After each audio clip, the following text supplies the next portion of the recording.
This will sound very strange, but the death of John Lennon of the Beatles, who was shot in Manhattan, and the release of the new Beatles song, which used artificial intelligence technology in its creation, and this song was released on the same day that Kamala Harris spoke in the UK about artificial intelligence technology, and the Beatles are from the UK.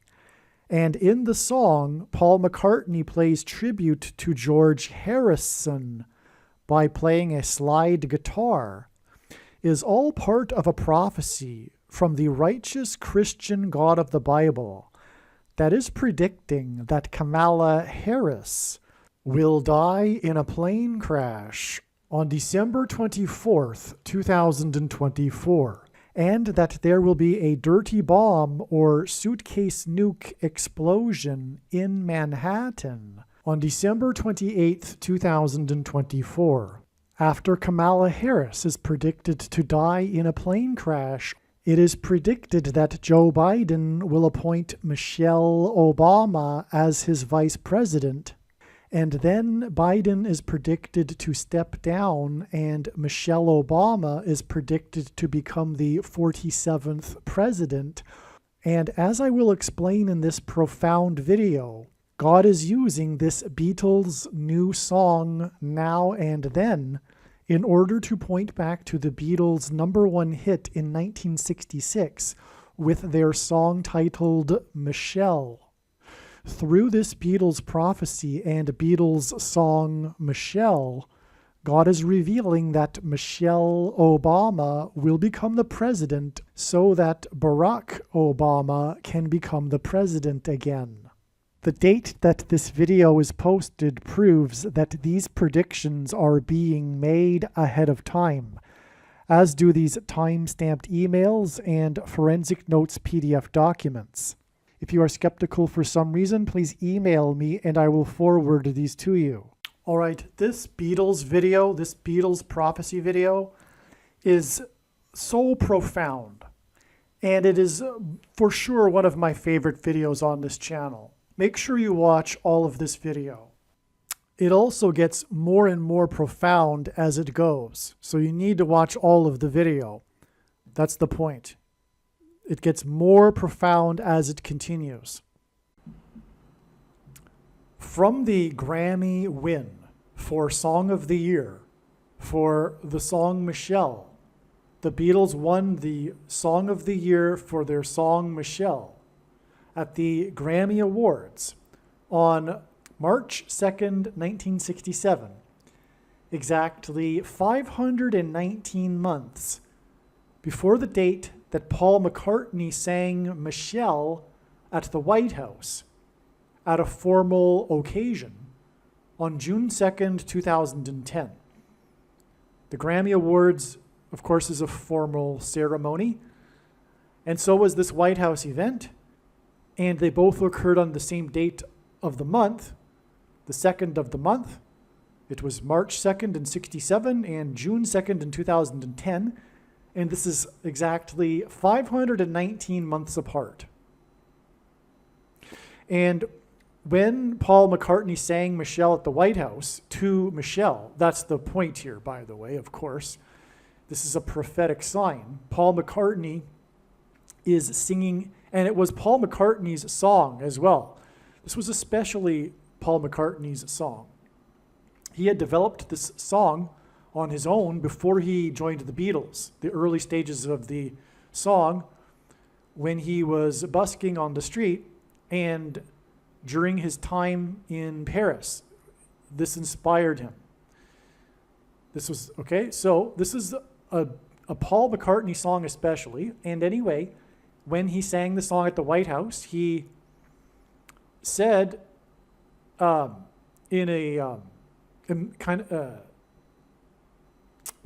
said it in a way to not offend anyone, or offend Barack Obama, the husband of Michelle Obama. He said, I forget what he said, but he said something like, "You'll forgive me here, but I've been wanting to sing this song here, Michelle, at the White House," because of course Michelle Obama. So it's a little bit of irony, and Paul McCartney even mentioned it. So Paul McCartney is singing Michelle, a love song for Michelle, and that's why he mentioned something to Barack, and didn't really look too focused on Michelle while he was singing the song, for good reason. But he sang it right in front of Michelle, and of course Michelle got excited, and so did Barack, and so did their two daughters that were sitting next to them in the front row. All right, so Paul McCartney sings the song Michelle to Michelle, and this is a prophetic sign about Michelle Obama. This is the reason why the song Michelle exists. It was a prophetic sign from God way back in 1967 that would point to Michelle Obama, who would be the door through which the Antichrist would become the president again. So it's exactly 519 months between these two dates. In turn, June 2nd, 2010, when Paul McCartney sang Michelle to Michelle, it is exactly 5,119 days to the date it is predicted that Michelle Obama will become the 47th president at the White House. I should say, the date that Paul McCartney sang Michelle to Michelle at the White House is exactly 5,119 days before the date it is predicted that Michelle Obama will become the 47th president at the White House. There is a rhyme here, as you probably have noticed.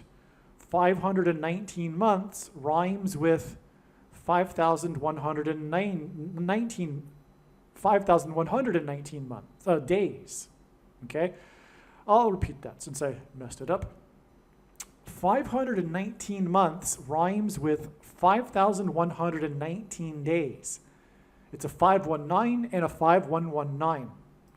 The reason for this is that it hints at the date 519, May 19th, the date it is predicted that Kamala Harris will die in a plane crash, which will lead to the appointment of Michelle Obama as her replacement, and then she will become the president after Joe Biden is predicted to step down on June 7th, 5,119 days after Paul McCartney sang Michelle to Michelle at the White House. All right. What you just heard was recorded prior to May 19th, 2024. I need to interject here. It is now after that date. In fact, it is December of 2024 now. And I need to explain how this works. God's true big picture of signs, patterns, and connections, which is only being explained on this channel. It's an interconnected web of prophetic signs, and none of God's prophetic signs can be fully or properly understood without their connections and context with the other prophetic signs, something that is missed by others that are interested in prophetic signs, and is a big reason why the vast majority of God's prophetic signs are missed completely. Unaware of, for example, what I'm talking about in this video right here. Now, May 19th, like I just spoke about, was a date that was known ahead of time, and it was known to be a date God was pointing to for Kamala Harris and her predicted plane crash. There is a lot to say about this, and I want to keep this brief, and I've explained it in other videos. But May 19th was a date God was pointing to because it was the birthday of Malcolm X, and Kamala Harris is predicted to die in a plane crash in St. Louis, which is a location that will point to the X that was engendered over America with the paths of totality of the two eclipses in 2017 and 2024.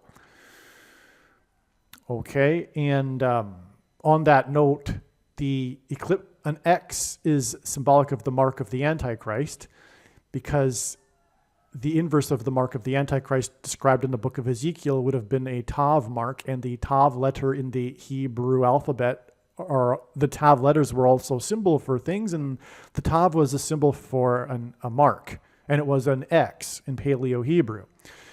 X's are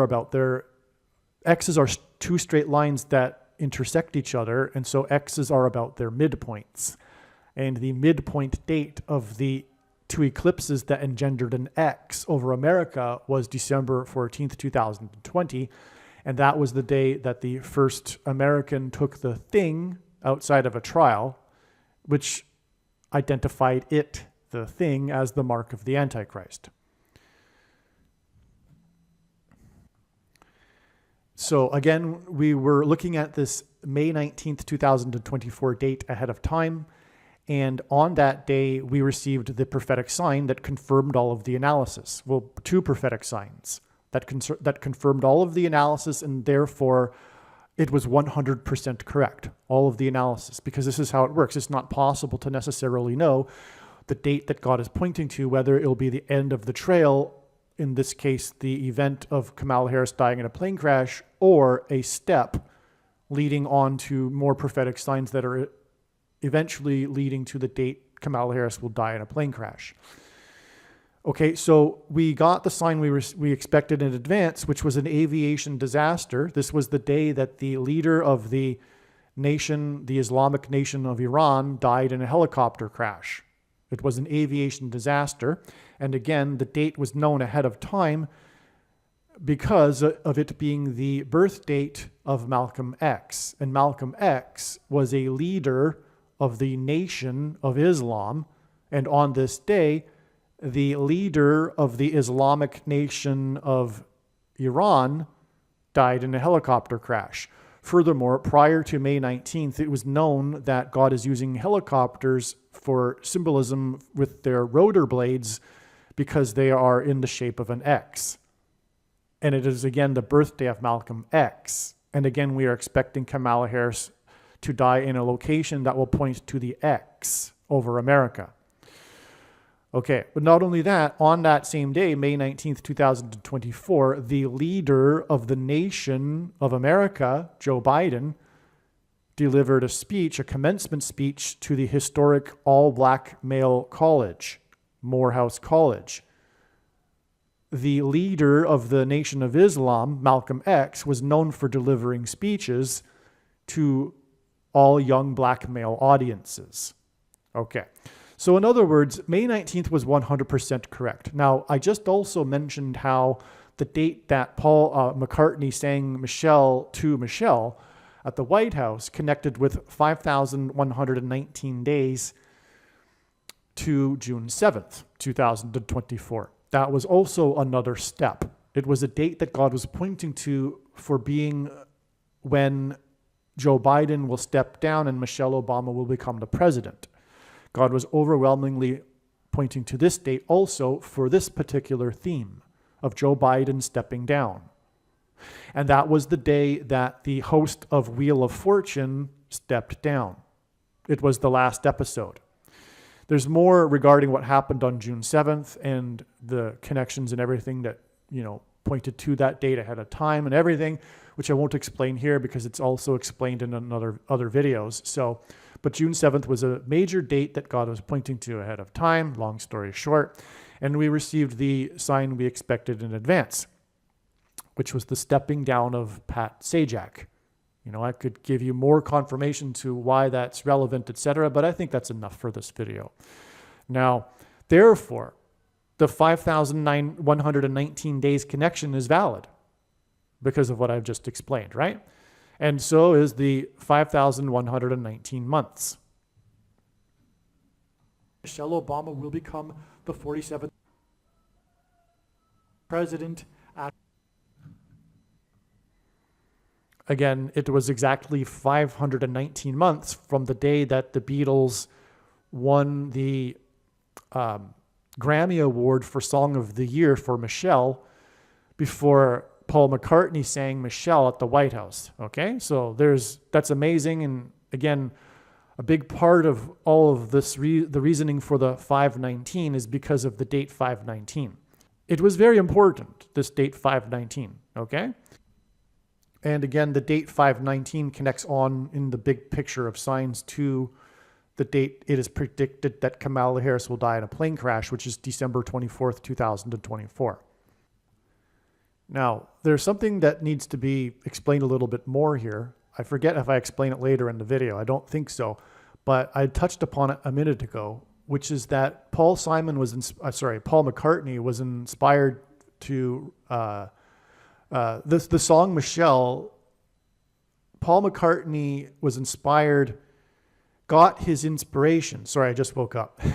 Paul McCartney got his inspiration for the song Michelle while he was in Paris, specifically busking next to the river Seine, the Seine River in Paris, the famous river. This river is where the Notre Dame Cathedral is. The Notre Dame Cathedral is on an island in the Seine River. By the way, the Seine River hints at sin, as in Sin River. And there's another prophetic sign on the Seine River that happened recently, which was July 26th, 2024, the day of the first ever opening ceremony Olympics parade being outside of a stadium, which, again, if you don't recall, took place in a boat parade on the Seine River. Well, anyway, the reason for all of this and this connection to Michelle is profound and astounding beyond words, because when the Notre Dame Cathedral was on fire for 9 hours, because the number 9 is the most important number in God's signs, and from the Bible it symbolizes God's judgment, and this was a massive judgment, a warning of judgment for the church. Roof fire, because the church in the roof symbolizes the church, because the church age began when the tongues of fire came down on the disciples in the upper room. But this massive church fire on the Seine River occurred exactly when Michelle Obama was on the Seine River on a boat cruise. And there is an iconic image of this that went viral. She's sipping a glass of wine on the roof of the boat, and in the reflection in the glass, you can see the burning cathedral. And so she's, in a way, drinking the burning cathedral. And the name of the cathedral refers to a dame, madame, a woman of high regard, a woman of authority, if you will. Not that has anything to do with truth regarding who Mary is, because, of course, Catholicism isn't Christianity. Not to say, you know what I mean. Like, it's man-made religion. It's pagan. The worship of Mary is pagan religion on top of the Bible. It has nothing to do with the Bible. But the point is, though, is that this is symbolism that's pointing to Michelle. Now, Michelle was on the boat, on the river, to promote her autobiography, Becoming, as in God communicating that she will become the Notre Dame, if you will, the Our Lady, the Queen of America. That's relevant because the day she was on the river was exactly 3,666 days after she committed a faux pas when she hugged the Queen. Okay? And a faux pas is a word that's derived or borrowed from the French language. So she was in France, where they speak French, 3,666 days, which hints at the Antichrist, 666, but also a third term for the Antichrist, Barack Obama. And so she committed the faux pas, and then exactly 6 weeks after she was at the Notre Dame Cathedral while it was on fire, was the plane crash of a plane owned by a company named Encore after it flew over the capital, Washington, D.C., and caused the F-16s, which ends at 4x4 and the 44th president, to be launched and create a sonic boom over the Capitol because it flew over restricted airspace because the pilot had become incapacitated, and the plane departed from the 4x4th state, 16th state, F-16s, right? And in this prophetic sign, he had a heart attack because of having taken the thing, like many pilots have had, and that's why he crashed. And anyway, The plane was owned by a company named Encore, which is another word that's borrowed from the French language. Well, this hints at the encore of Barack Obama as the president again, after Michelle Obama will become the president. Okay, and it was 6 times 6 times 6 weeks exactly after Michelle Obama was in France, the Encore plane crash. Not only that, though, but on the day of the Encore plane crash, Michael J. Fox crashed onto a couch at a Back to the Future panel at a convention, and Michael J. Fox identifies Barack Obama as the Antichrist too, because God is using these MJs, Michael J. Fox, Michael Jordan, Mike Johnson, the Speaker of the House, Michael Jackson. All of the, MJ is equal to 23 in simple English gematria, and Barack Obama was the basketball president who wore jersey 23 in high school. That's just scratching the surface of it. But also Fox, F-O-X, Fox, F is the 6th letter of the alphabet, O is the 15th, and 1 plus 5 is 6, and X is the 24th letter of the alphabet, and 2 plus 4 equals 6. And also, Back to the Future, the movie, predicted 9/11. It was a prophecy from God. The plot of the movie is about a prophecy where Marty is trying to warn Doc about the future and terrorists at the Twin Pine Malls, etc., which into the Twin Towers and the terrorism and all that, right? So God used this movie as a prophecy for a warning for about 9/11. That's a long story, which is explained in another video. Okay, so the point is that Paul McCartney got his inspiration for the song Michelle while he was in Paris at the Seine River, and this is pointing to Michelle at the Seine River, which again, as I've just touched upon, is a prophetic sign that identifies her becoming the Queen of America. All right, so G 5119, which means the 5119th word in Strong's Greek New Testament Concordance, is the word that means then, at that time. Then this and this, then such and such happened, in other words. That's the word we are talking about, the word then, which, in other words, means at that time. The Beatles' new song, they released a new song in November of 2023 that reached number 1. It was their first number 1 hit in 60 years. I'll explain later. I forget the details. There's so much to this Beatles story. That's why this video is so long. And it is all amazing. And I can't remember it all. Furthermore, I haven't revisited this video in a few months. So anyway, it's prophetic. The fact that they had their number 1 song a certain amount of time that hints at 666, the number of the Antichrist, since their first number 1 song. All right? It'll be explained later in the video. I apologize, I don't recall offhand. But anyway, they released a new song, and this song that went to number 1 on the UK chart is named Now and Then. And that's why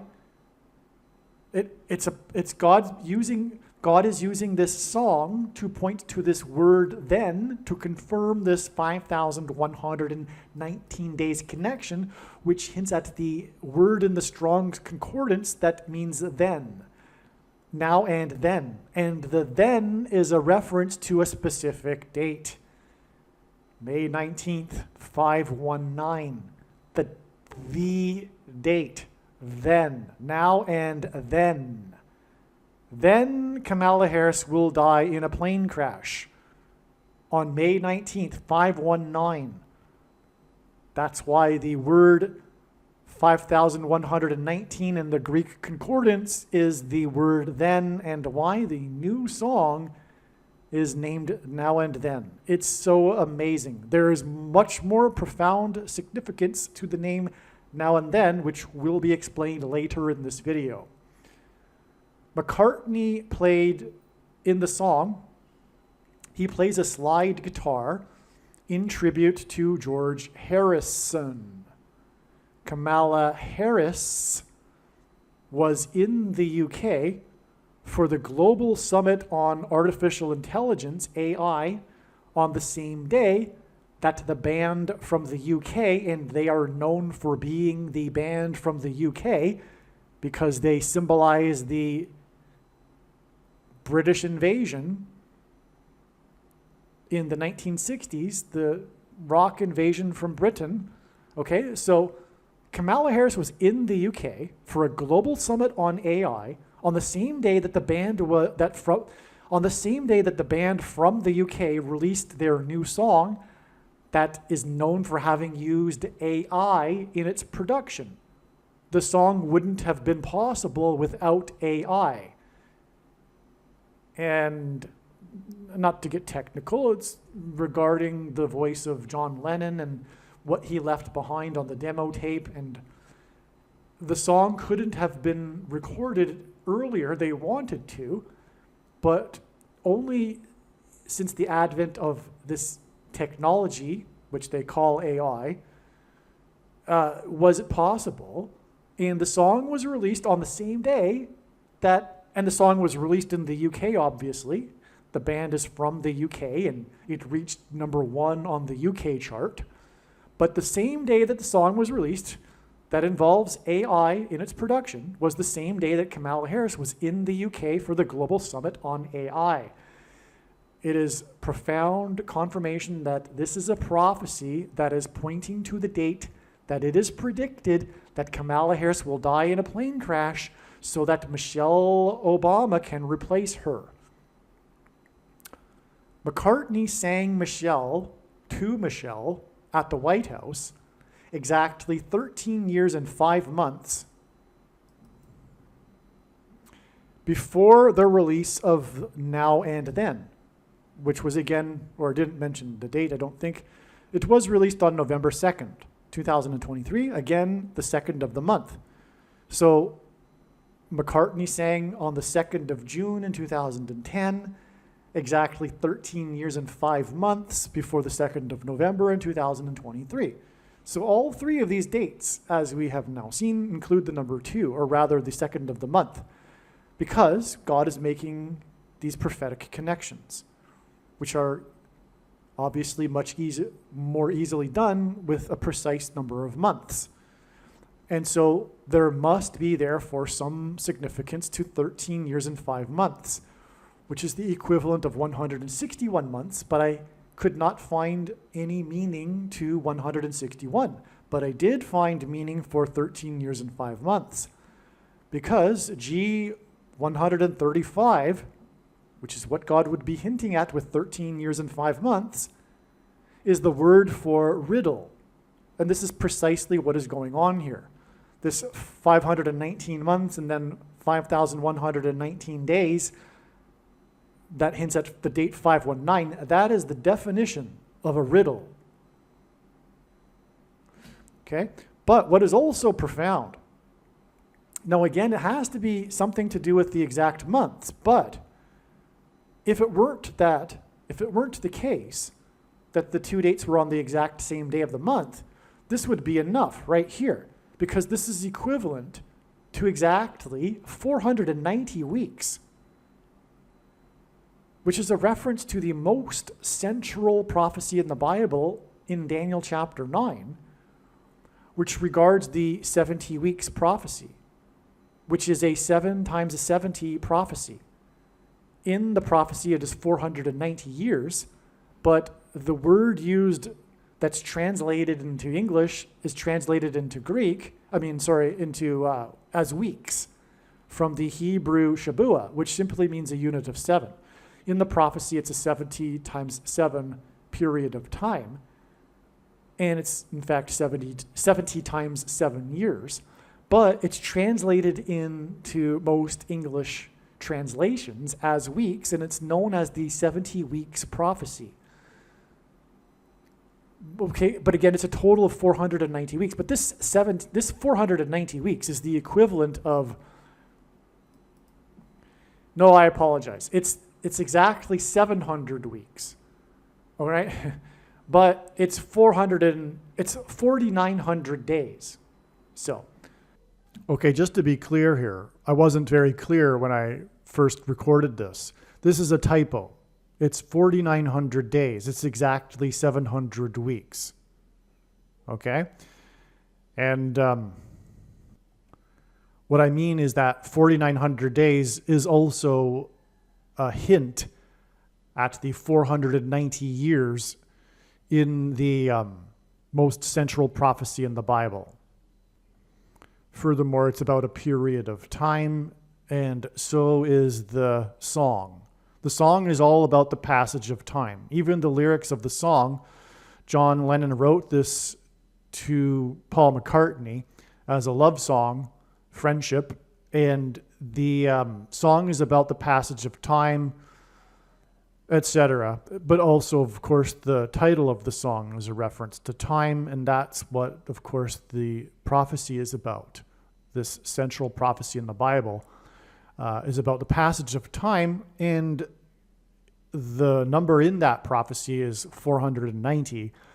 And so 4,900 days is a hint at that. Also, I think I forgot to mention that what we are talking about here is Michelle Obama becoming the president through the death of Kamala Harris in a plane crash. Kamala Harris is the 49th vice president. Michelle Obama is predicted to replace the 49th vice president and then become the president. In either case, it is pointing to this prophecy, which regards the period of the end times and the Antichrist. All right? So it's extremely relevant because it's a period of time, 4,900 days, and the prophecy is about a period of time, 490 years, which is what 4,900 days hints at. 70 weeks, well, this is 700 weeks. It's exactly 700 weeks. Let that sink in. That's hinting at the 70 weeks prophecy, okay? I think I've repeated myself here now. So, again, from the day that McCartney sang Michelle to Michelle at the White House, it is exactly 700 weeks to the release of the song Now and Then. And it couldn't be more profound because of the Daniel chapter 9 prophecy. All right. And that's because it hints at the Antichrist. That prophecy, the 70th week of the 70 weeks, is about the Antichrist. And Michelle Obama is the door through which the Antichrist will return to the White House. Because Michelle Obama is predicted to appoint Barack Obama after she becomes the president as her vice president, and then she is predicted to step down. All right. Now and Then, the song was released on the same day that Harris was in the UK, 199 days before Harris's predicted crash on May 19th.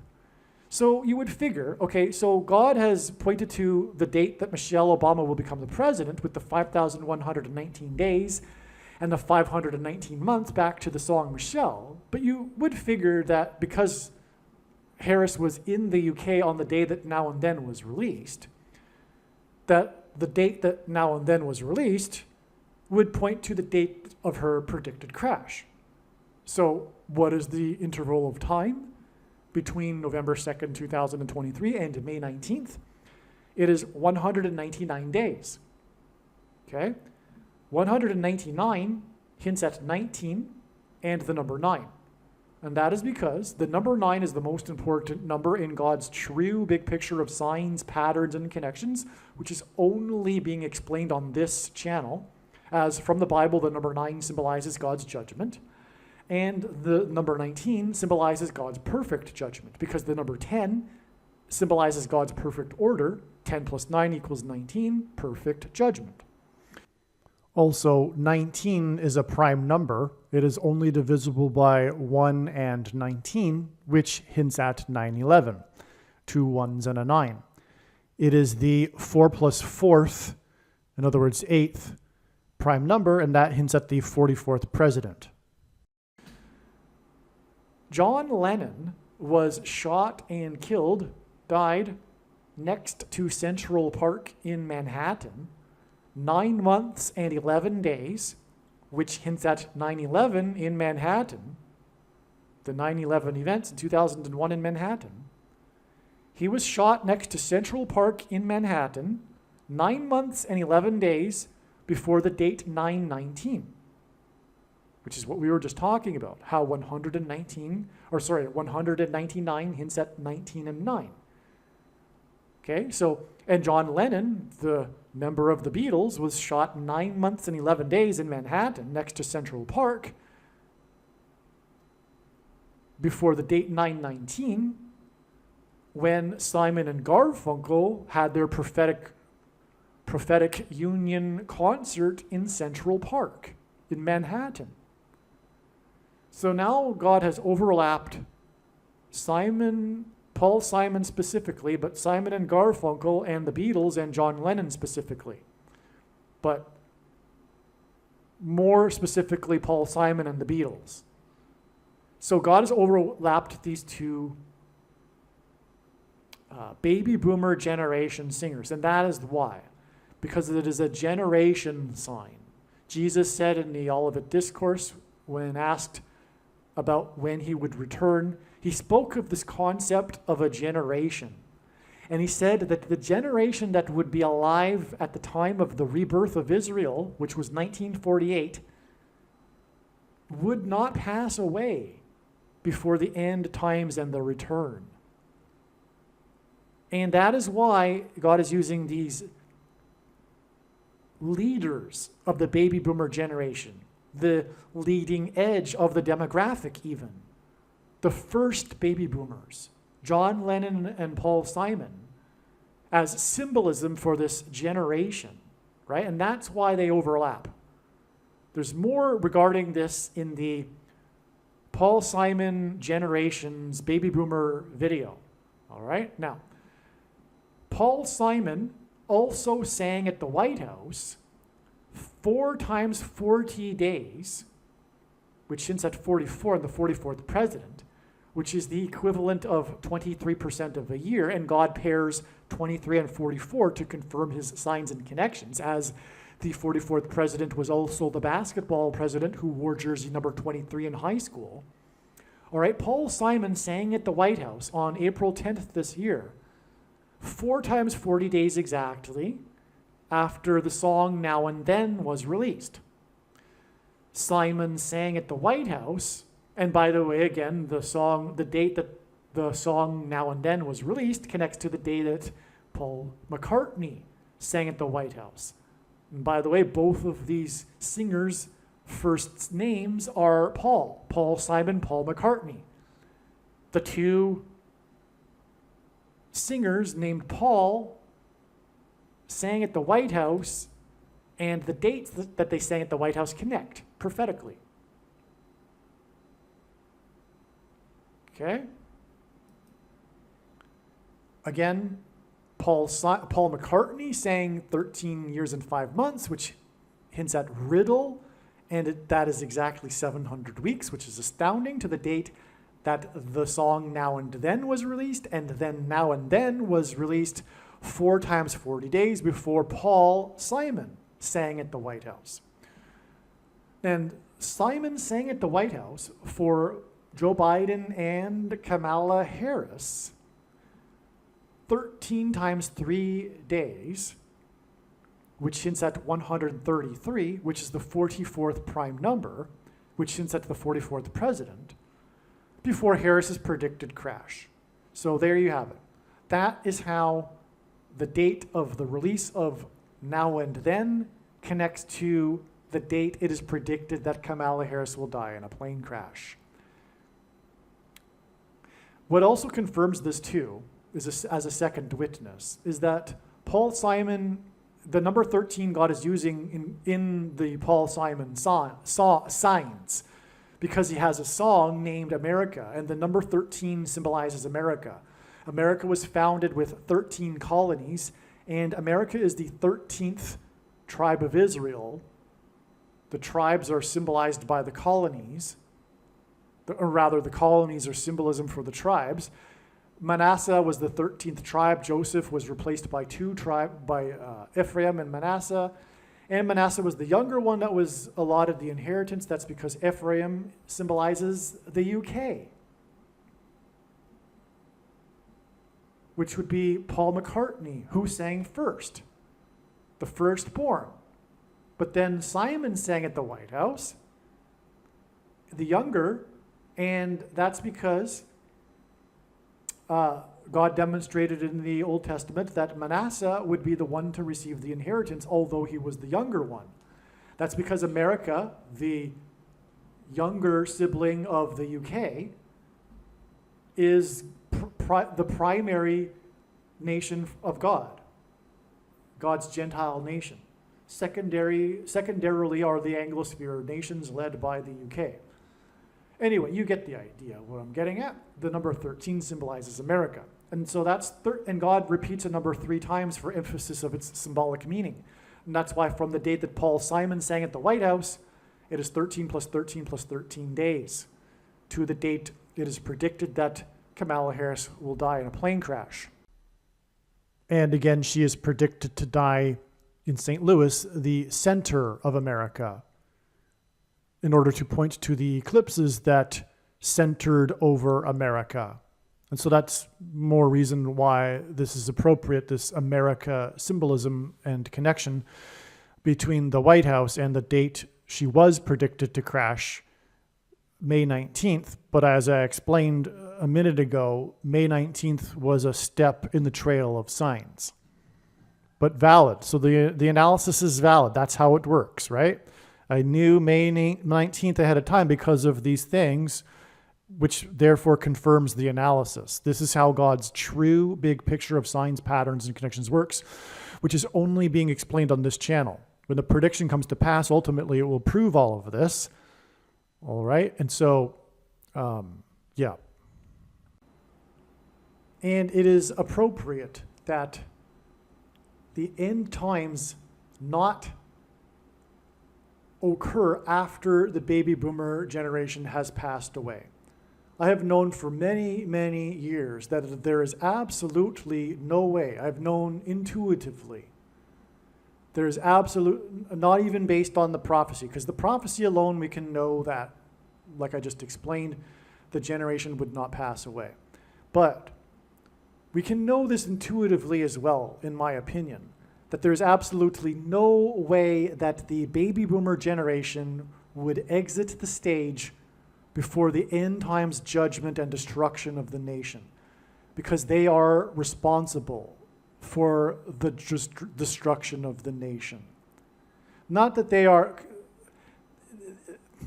when I say that, I don't mean like they didn't have predecessors. Of course, this was many generations in the making, but their cultural revolution and the radicals from the 60s that after the 60s infiltrated the institutions,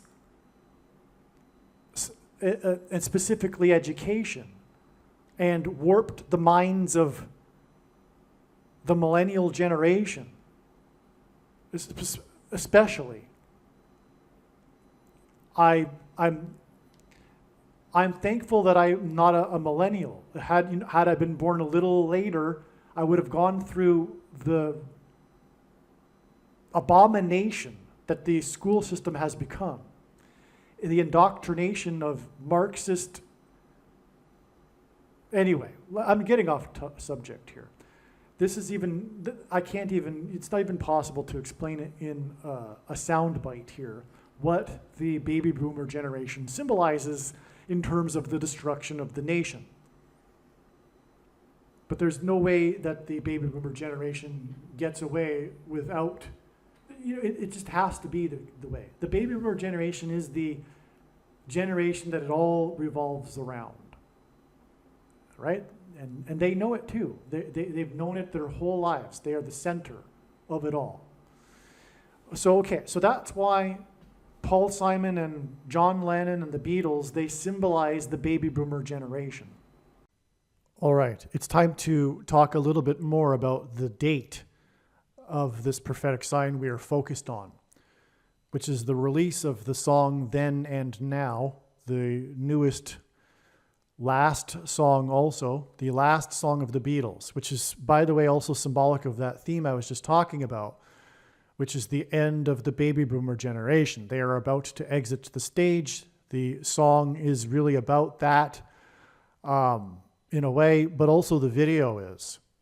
For example, in the video, which is a must watch, the Beatles exit the stage. They vanish. It's a goodbye. It's a farewell. But it's a symbolic farewell not only of the Beatles, but of the baby boomer generation.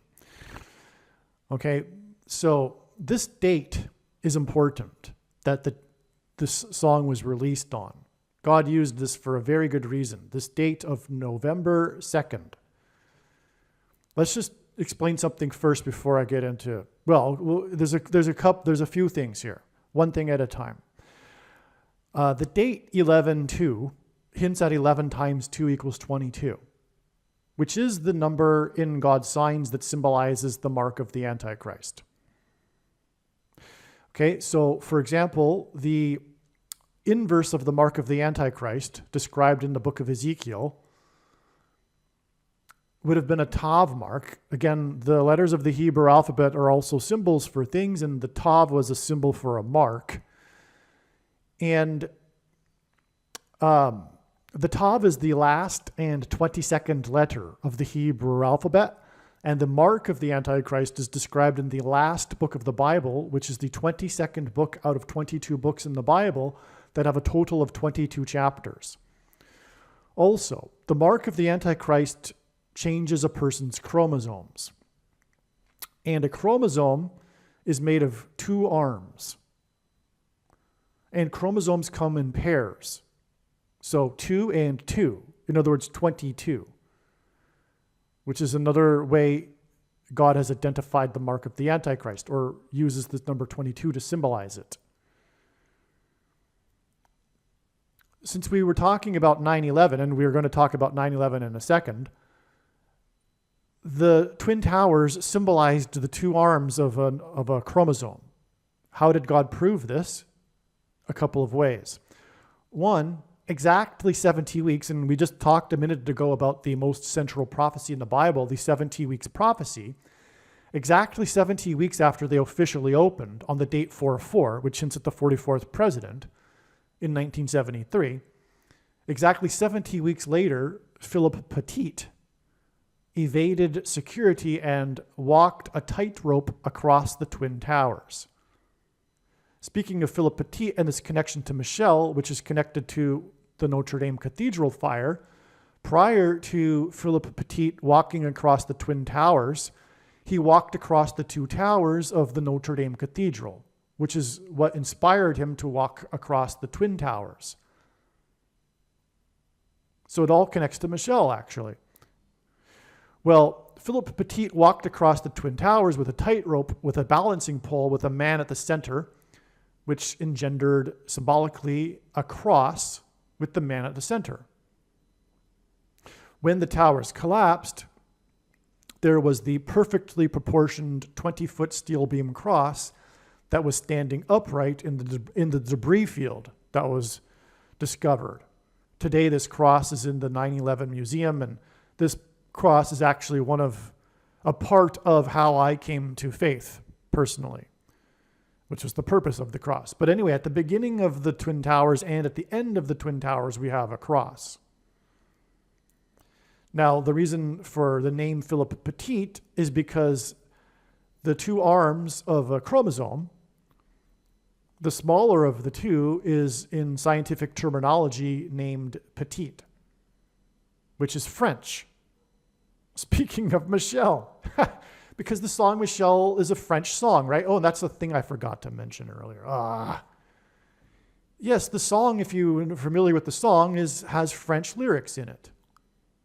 I did mention how it was inspired when Paul McCartney was at the Seine River, but the song, Michelle, my belle, and what's the other verse? Mot très bien ensemble, très bien ensemble. These are words that go together well. Okay, so he sings the verse in French. So anyway, that's, all about Michelle, and she was on the French River. That's such an important part I forgot to mention. Okay, so anyway, we have the guy from France, Philip Petit, and he was from France, by the way. he emigrated to the U.S. after he was caught, after he walked across the Twin Towers and became famous. But, okay, so the small arm of a chromosome is named petite. The Twin Towers were symbolism for the two arms of a chromosome. And the Twin Towers were replaced with the One World Tower. And if you look at the One World Tower, it is most certainly resembling a thing that is used to put the thing inside people. Look at it again if you don't know. It is a thing, this One World Tower. Now, the One World Tower and the Twin Towers that looked like a giant 11 hint at Genesis chapter 11, which is about the Tower of Babel, that the world, as in the World Trade Center, came together to build in an attempt to become like God and reach heaven without God. It was symbolism for what is happening today. The attempt of the progressive left to build a nice society without God, and this false religion of the progressive left, leftism, leads ultimately to this mark of the Antichrist, which is symbolism of this technology, like the technology of the Tower of Babel is symbolism for. Okay, this TRANS humanism technology, which is the mark of the Antichrist, which is all symbolized by the Tower of Babel, including also the World Trade Center and the One World Tower. All right, so that's why Kamala Harris was in the UK for a summit on AI on the same day that the AI, the song that was possible because of AI technology, was released. The Beatles song, and the Beatles are from the UK. Now, something else here. The Beatles are also the leading edge of what was called the British invasion. The British invasion. This is symbolism for the coming invasion of demons. The demonic realm is about to collide with the earthly realm, which is what the British invasion is symbolized by, which is why Kamala Harris's death and her time in the UK, the AI summit, is relevant here, and why the song was released on the date 11/2, which hints at 11 times 2 equals 22 and hints at the mark of the Antichrist, which is ultimately going to involve AI technology, or is involving AI technology. Because the mark of the Antichrist, the thing that was put inside of people, has inside it components that are self-assembling, hence the AI, that will form transistors that will be receivers for the 5G frequencies that will engender delta brainwaves, which will facilitate demonic possession.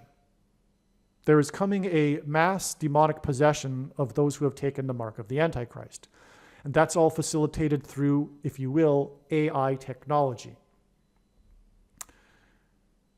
And that's what the demons colliding with the earthly realm will be, and that's why the British invasion symbolism here, which is why Harris was in the UK on the day of the British invasion band's release of their new song Now and Then, which hints at the end times period involving the mark of the Antichrist and this judgment coming on the baby boomer generation, etc. Okay. So that's one aspect of this prophetic date of 11/2. Another aspect is that it hints at 9/11. And the themes overlap here, as I've been explaining here, because 9/11 also pointed to the mark of the Antichrist, as I just explained. So how does 11/2 hint at 9/11? Well, it hints at the two planes that struck the two towers that looked like a giant 11. And also, again, before I forget, John Lennon pointed to 9/11 because, again, he was shot next to Central Park in Manhattan where the 9/11 events took place, exactly 9 months and 11 days before Paul McCartney and Art Garfunkel had their prophetic reunion concert in Central Park in Manhattan. Okay. And music, by the way, is frequencies. And the mark of the Antichrist will facilitate mass demonic possession through frequencies. That's why in Ephesians 2:2 in the Bible, which is at 22 also, there's a phrase that the Apostle Paul used that is a metaphor for Satan, which is the prince of the power of the air, which will also be the symbolism, incidentally, of Kamala Harris's plane crash when she falls from the air. On her way to Los Angeles, which is Spanish for angels, it will hint at fallen angels. Again, her location of the crash will point to the X that was engendered over the US, which is symbolic of the mark of the Antichrist because of the middle date, but also the X is symbolism for chromosomes, because a chromosome is an X, that are altered by the mark of the Antichrist. Okay, now the date 11/2 as, for example, a precedent to confirm this. By the way, this is how God's true big picture of signs, patterns, and connections works, which is only being explained on this channel. It works on the principle of second and third and multiple witnesses confirming a matter, as the Bible says is required. And this is what makes what is being explained on this channel true and not a product of one's imagination, and different and unique than everything else on the internet that claims to be an analysis of God's prophetic sign. Well, on the date 11/2 in 2020, we had the death of the actress who was the clock lady in the movie Back to the Future. Back to the Future, I already explained how it connects to Michelle Obama and how it was a prophecy from God regarding 9/11. Well, the clock lady is symbolism for this too, because she in the movie is promoting a restoration of the clock tower. And the clock tower is the central part of the plot of the movie, where Doc and Marty harness the power of the lightning strike that they know is going to happen in order to power the DeLorean to time travel back to 1985. Well, lightning, because, well, this is symbolism for the Antichrist, because the name Barak in Hebrew means lightning, but it struck the tower, just as the planes struck the tower. Well, that's why the clock lady died on the date 11/2, because of the symbolism I just mentioned about two planes striking the tower that looked like a giant 11. But that date, 11/2 in 2020, was exactly 999 weeks after 9/11. And God repeats a number 3 times for emphasis of its symbolic meaning. And the number 9 is the most important number in God's signs, as from the Bible it symbolizes God's judgment. Furthermore, God, for his second witnesses, pairs certain numbers together. And if we think about it, a simple way in which God would provide a second witness for us is through pairing certain numbers together. And he pairs a 9 and 23 together. Well, anyway, 11/2 was at the time that it was announced by the authorities. Take it for what you will, because of course it's not a true number, but nonetheless it's used in prophecy. 230,000 deaths, which is at 23. That pairs with the 999 weeks exactly. Also, the clock lady, her last acting role in a TV series was Mrs. Harrison, which hints at Kamala Harris dying in a plane crash. On 9/11, 110 stories collapsed when the Twin Towers collapsed, and 110 days after the death of the clock lady was another step in the trail of signs, which was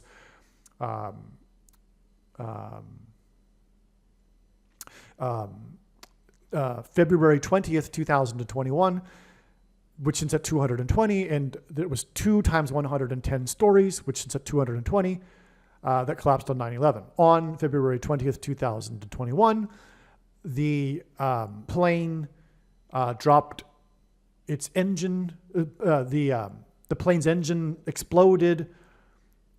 A Flight 328 over Boulder County in Colorado, and on and on. Okay, so I'm not going to get off too much track, but there.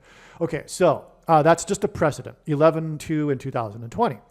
Okay, so 11/2 in 2023 was the day of this prophetic Harris sign, which again was the day of the release of the Beatles song in the UK that used AI technology, and Harris was in the UK for the AI summit. because of the British invasion symbolism, symbolizing the coming to mass demonic possession of people, facilitated through the AI technology that was inserted into them with the mark of the Antichrist. Okay, this is why. Oh, and also there's more, actually. The date 11/2 hints at the two planes that struck the two towers on 9/11, which were 110 stories, which also hints at 11. And on 9/11, it was Flight 11 with a crew of 11 people that flew into the Twin Towers that looked like a giant 11 in New York State, the 11th state to join the Union, in New York City, made up of 11 letters. And that's because Jesus coined the phrase the 11th hour, which in ancient Israel referred to the last hour of daylight before darkness. And in English is an idiom that means last chance. Time is running out, as in last chance for America to repent and turn back to God, which is what the warning on 9/11 was. Okay? And the reason for all of this is because Flight 11 departed from Governor's Island, Logan Airport in Boston. Governor's Island is the island on which the first governor of Massachusetts lived, John Winthrop, who led the 11 ship flotilla of pilgrims across the Atlantic. The pilgrims saw their crossing of the Atlantic and their escape of persecution from the King of England as analogous to the Israelites' escape from the persecution of the King of Egypt before they crossed the Jordan River into their promised land. The pilgrims saw the New World as their promised land. Before the pilgrims departed their ships into the New World, John Winthrop delivered his famous City on a Hill speech, which was derived from Deuteronomy chapter 28, which was the speech that Moses gave from God to the Israelites before they crossed into the promised land. Deuteronomy chapter 28 is extremely profound. You should read it again. It is the chapter that God explains his promises of blessings and curses depending on their decision to either obey or not his commandments. Which is why John Winthrop gave this speech before they departed the ship. The ships, the 11 ships.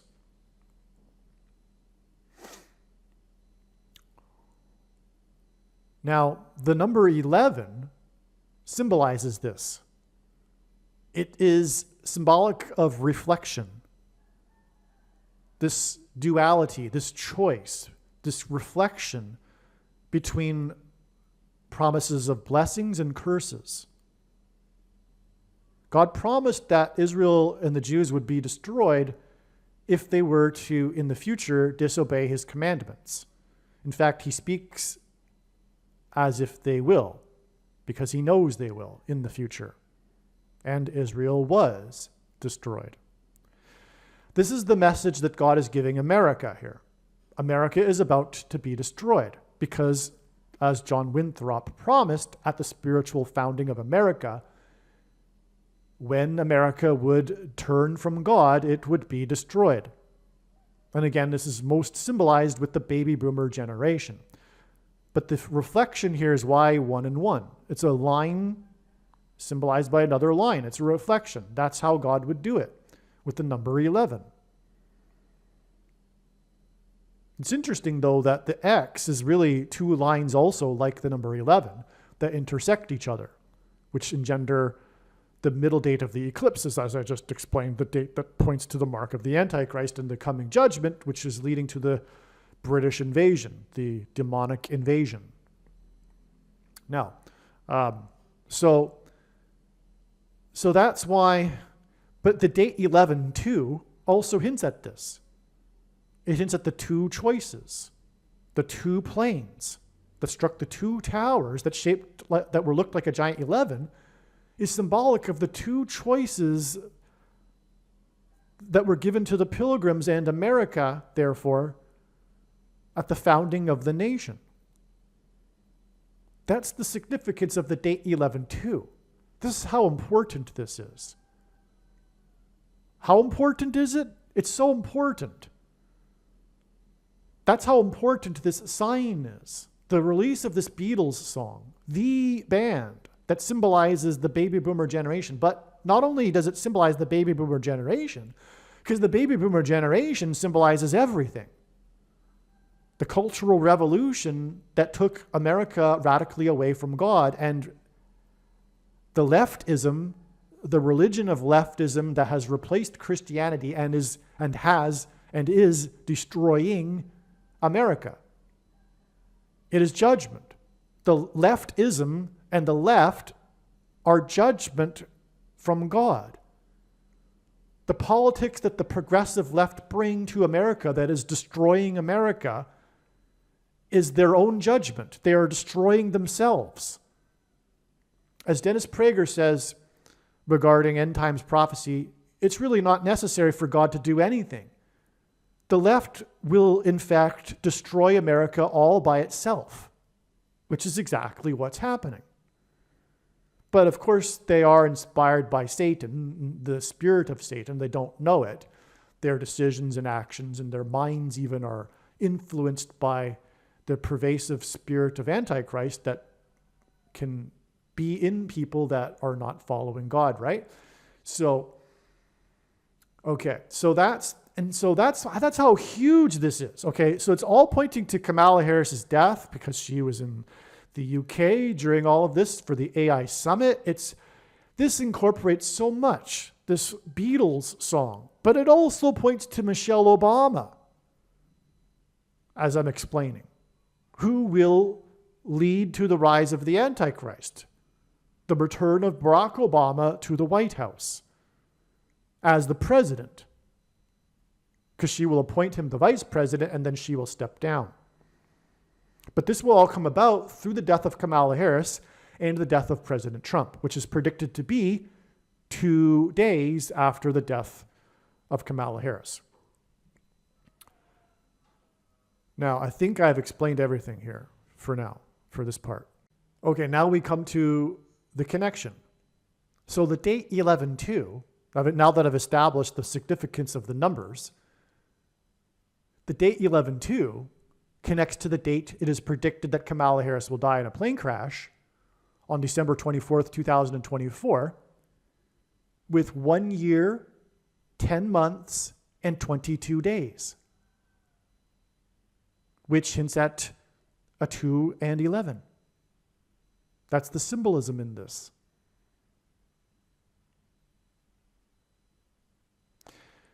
Okay, and what's also interesting too is that if we include the starting date in the calculation, the date 11/2 in itself, we get 1 year, 10 months, and 23 days, and that's also extremely prophetic, especially in regards to Kamala Harris's plane crash.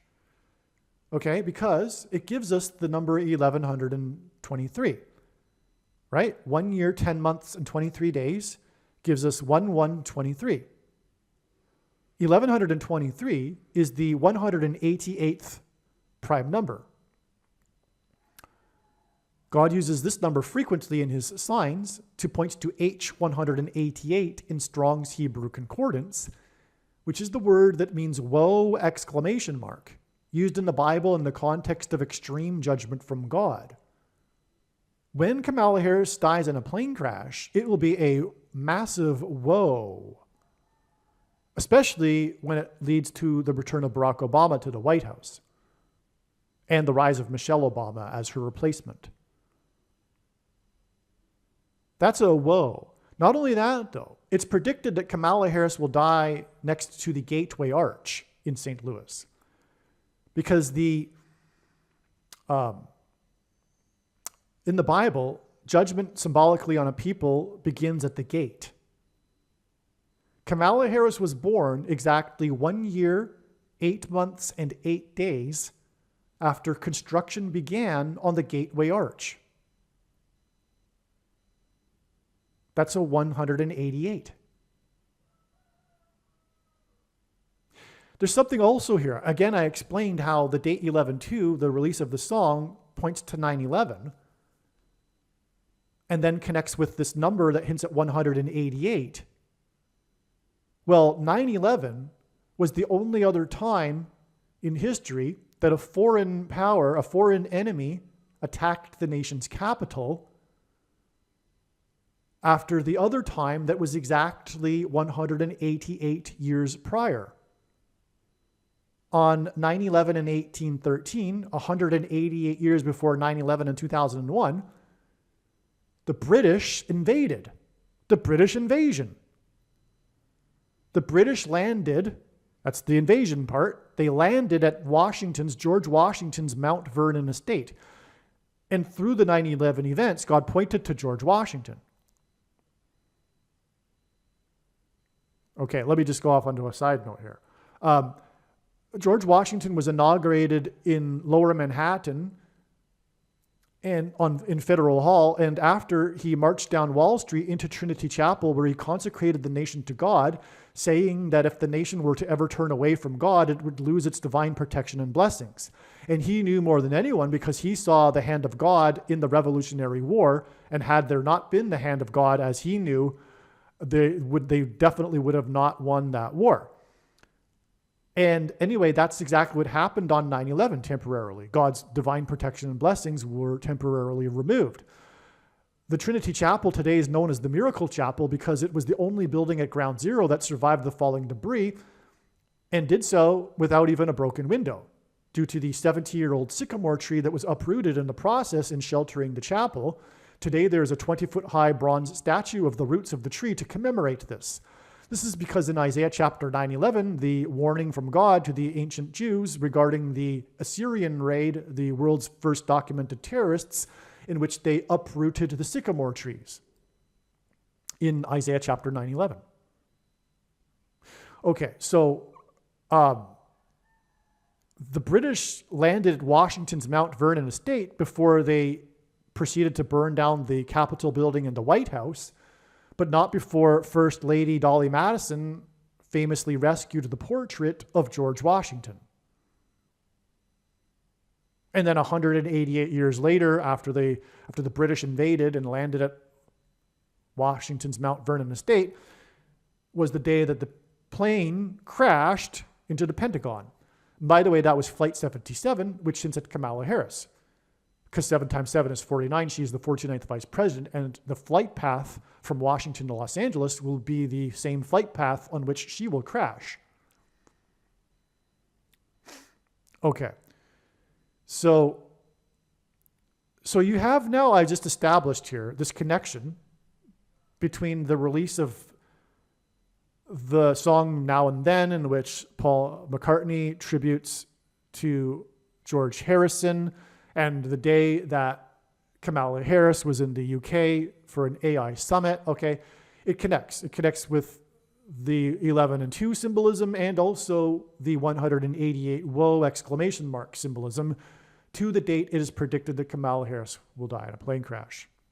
Now, it's also predicted that, speaking of Manhattan and 9/11 and John Lennon being shot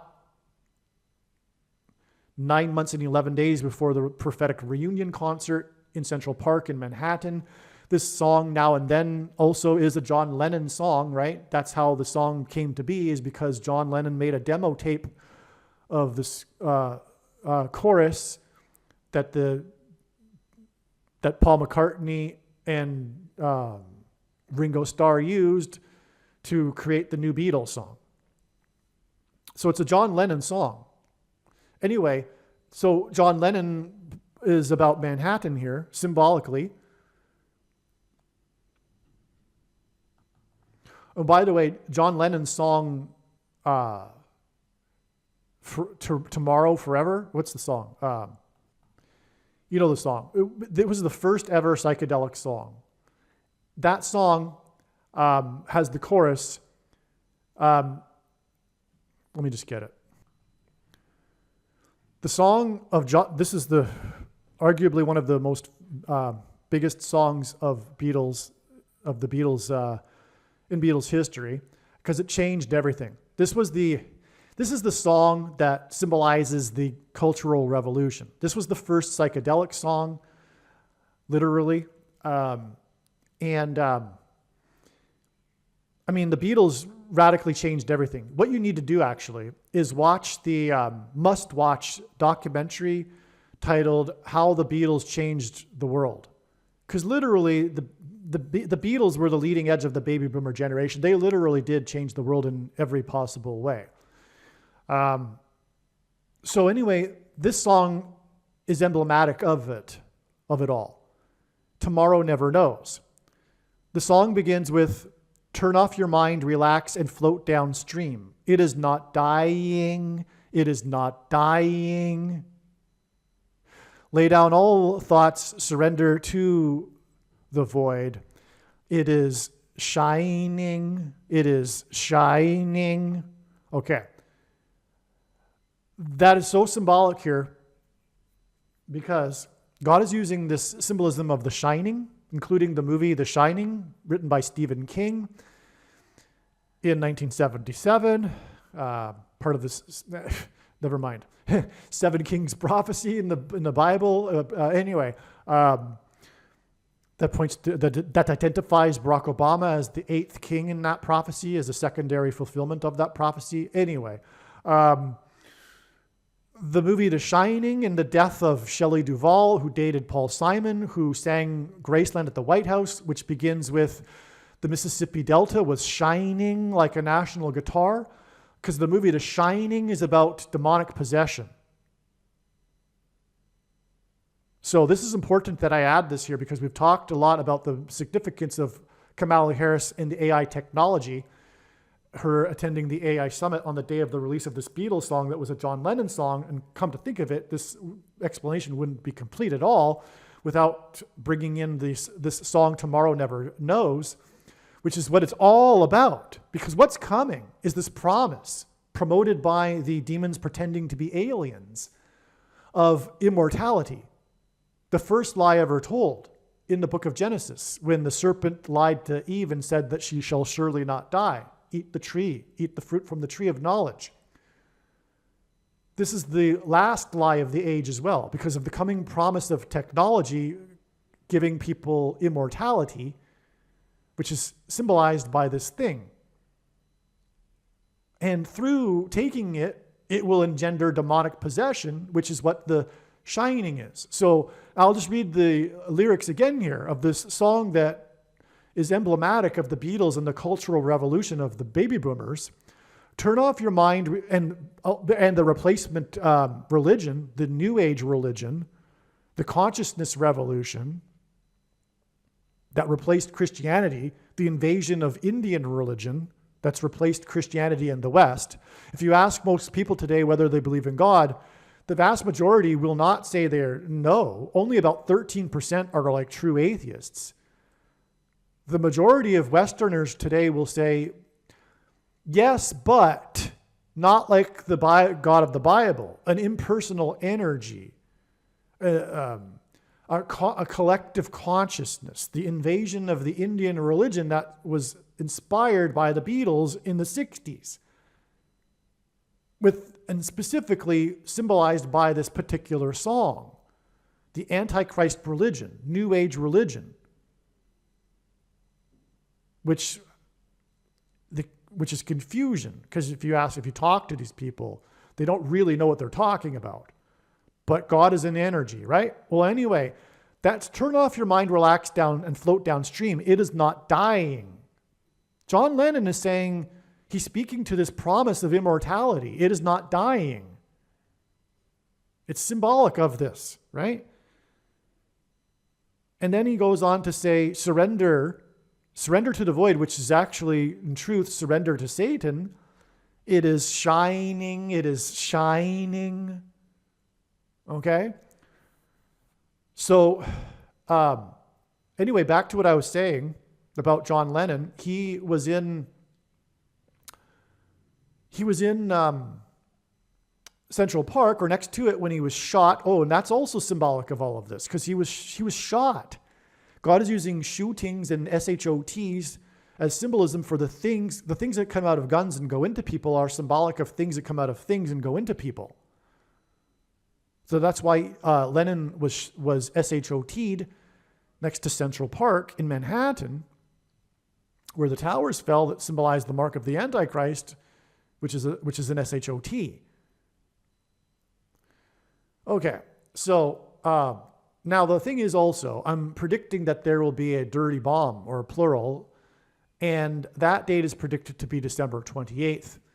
And that is 2 times 211 days after the date 11/2, when this John Lennon song was released. So John Lennon has all of this 9/11 symbolism, as I've just explained, including where he was shot, etc., 9 months and 11 days before the other music frequencies side of Paul Simon, okay? And so the day of this release of this song, Now and Then, also connects to the coming dirty bomb explosions, but that'll also engender mass evacuation from Manhattan Island.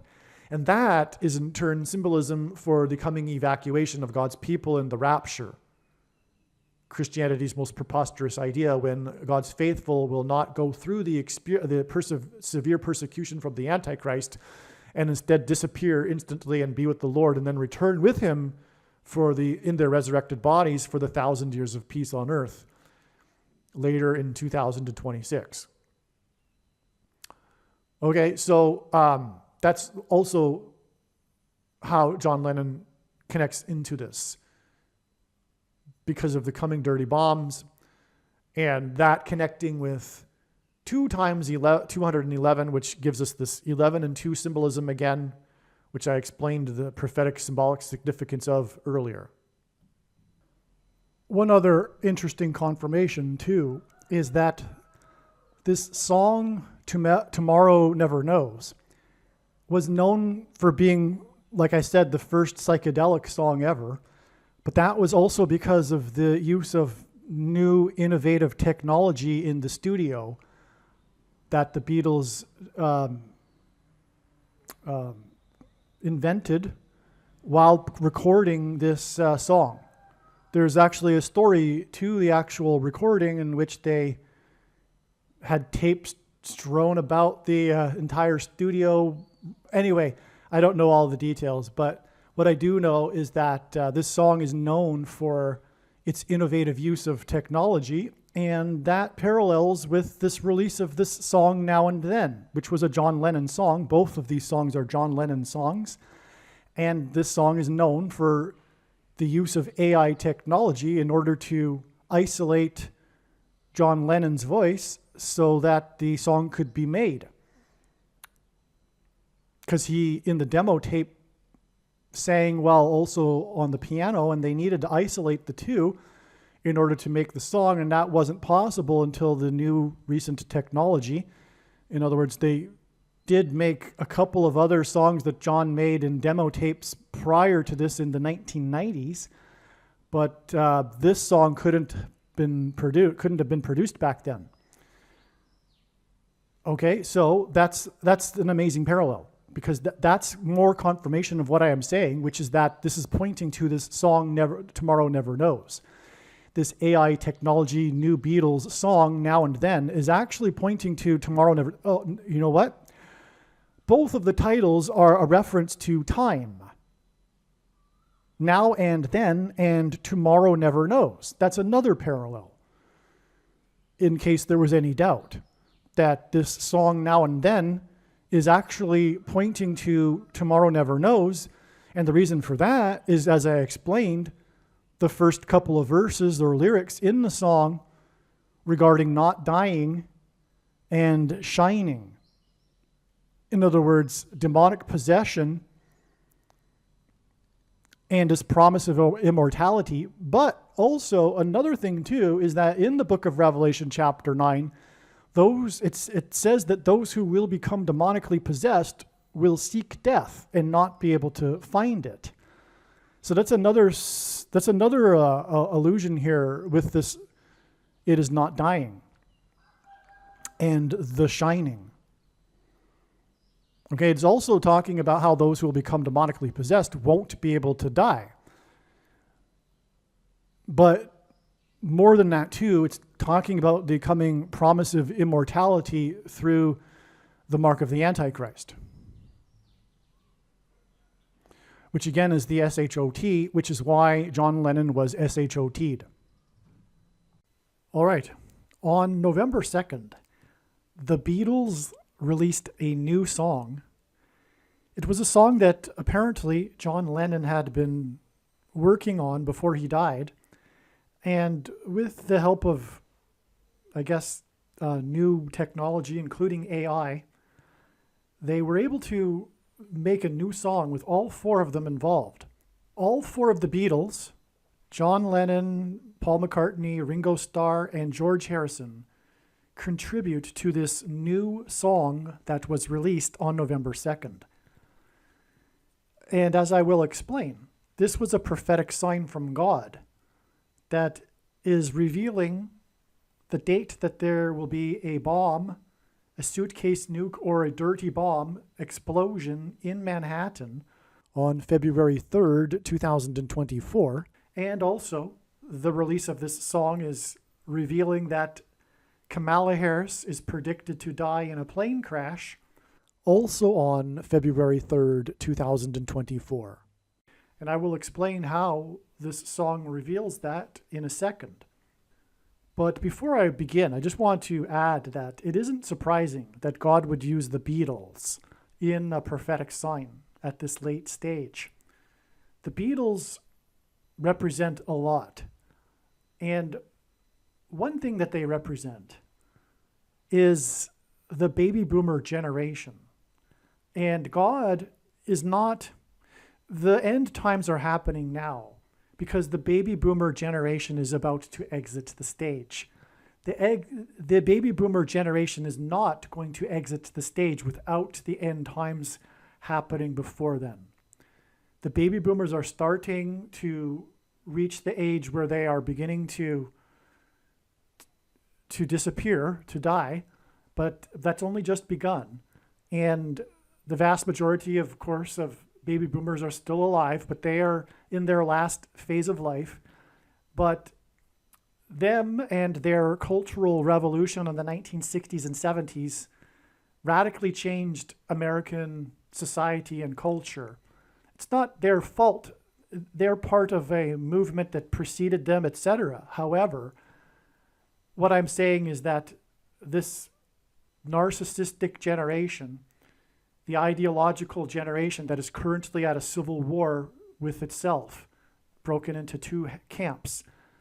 And that, by the way, is a cyclical thing that happens every 80 to 100 years. This, what historians call the prophet or gray champion generation, when they become of age, engender a cultural revolution, and then by the time they are elders and in power, they engender an institutional revolution. And every 80 to 100 years, they break off into two camps and have a civil war. In fact, the Civil War was a baby boomer type generation that was at war with itself. And the same with the Revolutionary War 80 years before that, and on and back into history. But what I'm saying, though, is that it makes intuitive sense to me that the end times are not going to happen after the baby boomer generation has left the scene. They are a part of this, and they will be judged. And what I am saying also, and how this ties into the Beatles, is they are this baby boomer generation's cultural revolution in the 1960s that brought us things like abortion and what also historians call the consciousness revolution. It was the birth of a new religion in America and the West, which is what, like I'm saying, is called the consciousness revolution. It is the spiritual but not religious, quote unquote, movement. Those that call themselves spiritual but not religious, that is a religion in itself. And another name that people have called it in the past, and currently still do to a degree, is the New Age religion, the New Age movement, or the New spirituality is another term or another name for it. But it is the consciousness revolution, because every 80 to 100 years in that cultural revolution that is cyclical, there is a religious awakening of a sorts. This time, though, in the 20th century, it was the consciousness revolution, and it replaced the God of the Bible. And it is rebellion against God. And the Beatles embody that. The Beatles symbolized that, because the Beatles were on the leading edge of the baby boomer generation.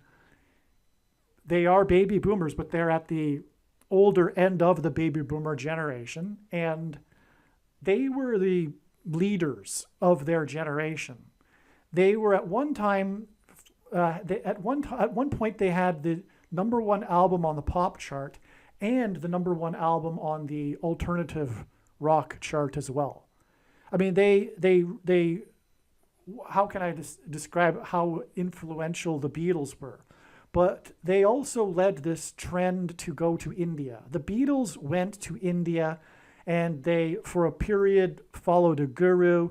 George Harrison is also quite known for having followed Hare Krishna, for example. But the Beatles were a part, anyway, in the 1960s of this movement that saw baby boomers and Westerners going to India, for example, and experimenting with all kinds of things, LSD and meditation and Eastern religion and philosophy. In other words, the consciousness revolution. So anyway, this consciousness revolution religion is Antichrist. And that's why I'm saying, in a way, it isn't surprising that God would use the Beatles in a prophetic sign here, right at the end. And I mean really right at the end, because we are very, very close to the return of Lord Jesus Christ in 2024. The new Beatles song is number one on the charts in the UK. Okay, so I wrote this on November 11th, so I don't know if it still is. Today is November 22nd. But anyway, the new Beatles song reached number one on the UK charts, and it did so, and this was a part of the news story, 60 years and 6 months after their first number one song, which is a record time span between the two, between a band's first number one hit and their last number one hit. God uses records in his signs, and this is a literal record. Pun intended, because of course they produced literal vinyl records. So they called their albums records back then. So in 66, as in 1966, the Beatles had a number one hit titled Michelle. 60 years and 6 months hints at 66. In other words, this first number one song since their, this number one song that is 60 years and 6 months after their first number one song hints at 66 and their number one song in 1966. Okay, to confirm, and I'll demonstrate this, but of course we are talking about this prophetic significance of Michelle, alluding to Michelle Obama, who will become the president and then appoint Barack Obama as her vice president, which will lead to him becoming the president and the Antichrist. And the Antichrist, for that matter, is described in the 66th book of the Bible, the book of Revelation, and his number is 666. Okay, to confirm his signs, God pairs 9 and 23 together, and I've explained that many other times in other videos. But this is how God's true big picture of signs, patterns, and connections works. It works on the principle of second and third and multiple witnesses confirming a matter, as the Bible says is required. And this is what makes what is being explained on this channel true and not a product of one's imagination, and different and unique than everything else on the internet that claims to be an analysis of God's prophetic signs. And one simple way in which he would provide a second witness, if we think about it, is through pairing certain numbers together, such as 9 and 23, because the Antichrist, the basketball president, wore jersey 23 when he played basketball in high school and became the president in 2009, and also will return to the White House in 2023. Okay, so Michelle, the song, won Song of the Year at the 9th Grammys. Okay, now the number 9 symbolizes God's judgment in his true big picture of signs, patterns, and connections, which is only being explained on this channel. As from the Bible, the number 9 symbolizes God's judgment from the Bible. And so at the 9th Grammy Awards on March 2nd, 1967, the song of the Beatles titled Michelle won Song of the Year. All right, now just hold on to that because I made an error in the last paragraph, so I'm just going to skip ahead. But just keep that in mind, the 9th Grammys, Michelle, the song, won Grammy of the Year. All right? Michelle Obama was born 188% of a year before the song Michelle was released. That is astounding beyond words. All right, that completely confirms the connection between Michelle Obama and the name or the song Michelle. Okay, because 188 is extremely profound in God's prophetic signs because it hints at the 188th word in Strong's Hebrew Old Testament Concordance, which is the word woe, ! Used in context of extreme judgment from God. If you have watched any number of videos on this channel, you will have come across this 188 number repeatedly for good reason.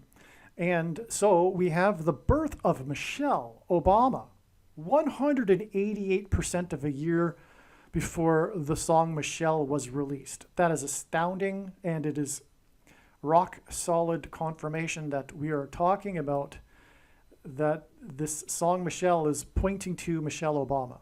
Okay? All right, so this song, the new song Now and Then, although all of the Beatles contribute to this really is a John Lennon song. I mean, he wrote the song, first of all, and importantly, as will be explained more later in this video, it really is a love song for Paul McCartney. I'll explain more later in the video. I'm tempted to get into it here, but let's just leave it because I've already explained it quite well later in this video. So this is a John Lennon song, in a way, and John Lennon, in simple English gematria, is 121. And if you don't know what gematria is, Hebrew, Roman, and Greek letters are also numbers, and as such, names and words can be converted into a numeric value, which is called gematria. Okay, in 121, the equivalent of John Lennon's name, when A equals 1, B equals 2, C equals 3, etc., 121 is 11 times 11. It is 11 to the power of 2. And that is what's hinted at with the date that the song was released. This John Lennon song was released on November 2nd, which hints at 11 to the power of 2. This 11 to the power of 2, and also 11 times 11, is 9/11 symbolism. The big warning of judgment from God for America to repent or else destruction and judgment was the 9/11 events. And on 9/11, it was Flight 11 with a crew of 11 people that flew into the Twin Towers that looked like a giant 11 in New York State, the 11th state to join the Union, in New York City, which is made up of 11 letters. And this is because Jesus coined the phrase the 11th hour, which in ancient Israel referred to the last hour of daylight before darkness, and in English is an idiom that means last chance, time is running out, as in last chance for America to repent and turn back to God before judgment destruction. And 11 to the power of 2, or the date 11/2 itself, hints at the two planes that struck the two towers that looked like a giant 11. Each of the towers consisted of 110 floors, which also hints at the number 11. And so, This is why John Lennon's name, and John Lennon died in Manhattan, where the 9/11 events took place. His name is 11 to the power of 2 in gematria. His song was released on 11/2, and as I just explained, this since that's the two planes that struck the two towers that looked like a giant 11, that were 110 stories high, which hints at 11. So this is all 9/11 symbolism. Now, to confirm God's signs, patterns, and connections, he pairs certain numbers together. This is how his true big picture of signs, patterns, and connections works, which is only being explained on this channel. It works on the principle of second and third and multiple witnesses confirming a matter, as the Bible says is required, and this is what makes what is being explained on this channel true and not a product of one's imagination, and different and unique than everything else on the internet that claims to be an analysis of God's prophetic signs. And if we think about it, one simple way in which he would provide a second witness for us is through pairing certain numbers together, such as 9 and 110, or for that matter, 9 and 11.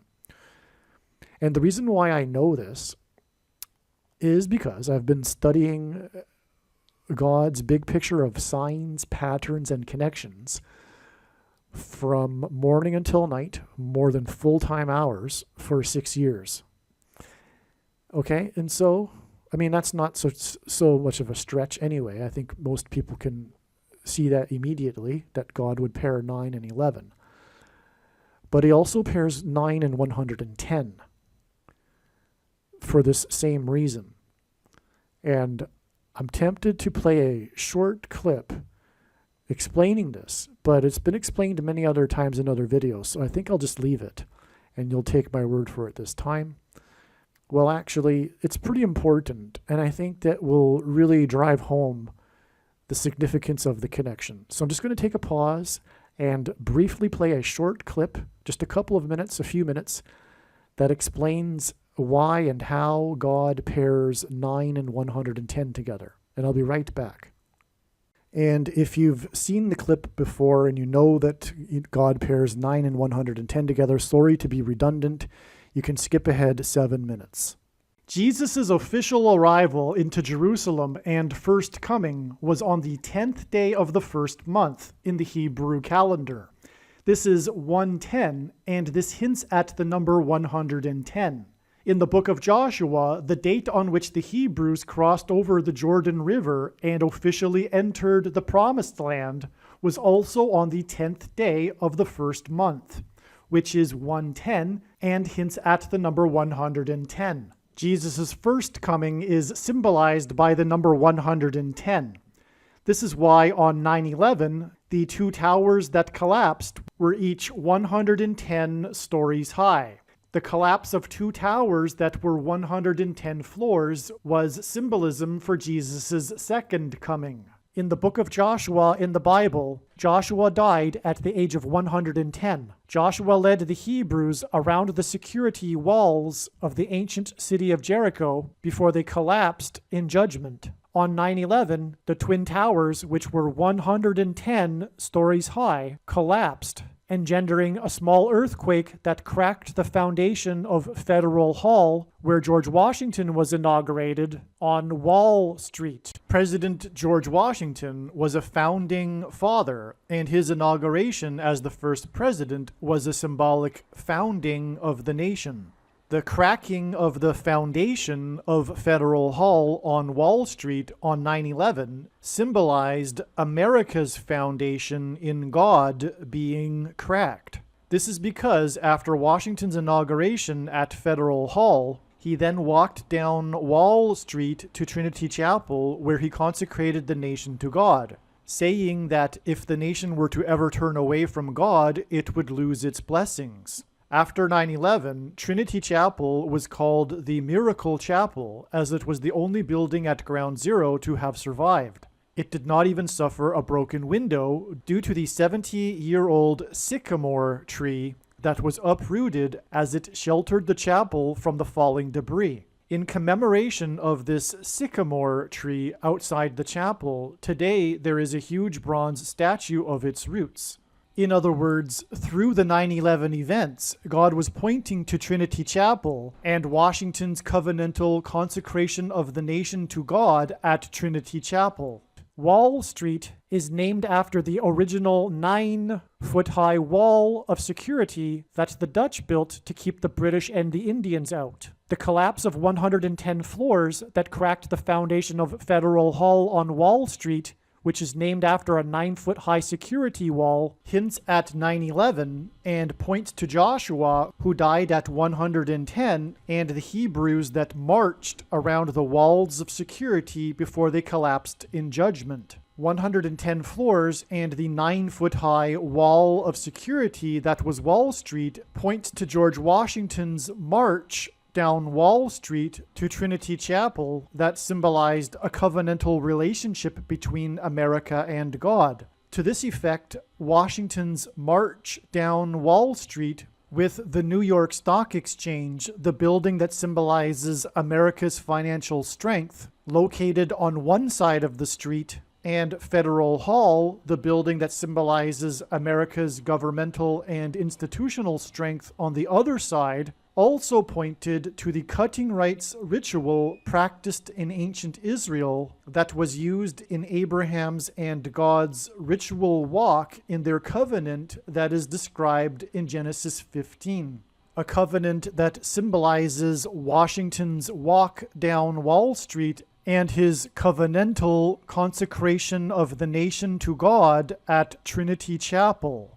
There are only two nations in the history of the world that were founded not on ethnicity or territory or language, but were founded solely for God, Israel and America. In every daily Bible that is divided into 365 readings, a portion of the Bible for each day of the year, on every September 11th, everyone that reads this standard 365-day Bible reads the passage in the book of Isaiah, chapter 9, verse 11, which is the judgment warning on ancient Israel, which was a raid on ancient Israel by the world's first recorded terrorists, the ancient Assyrians. And the terrorists on 9/11 were from the same part of the world.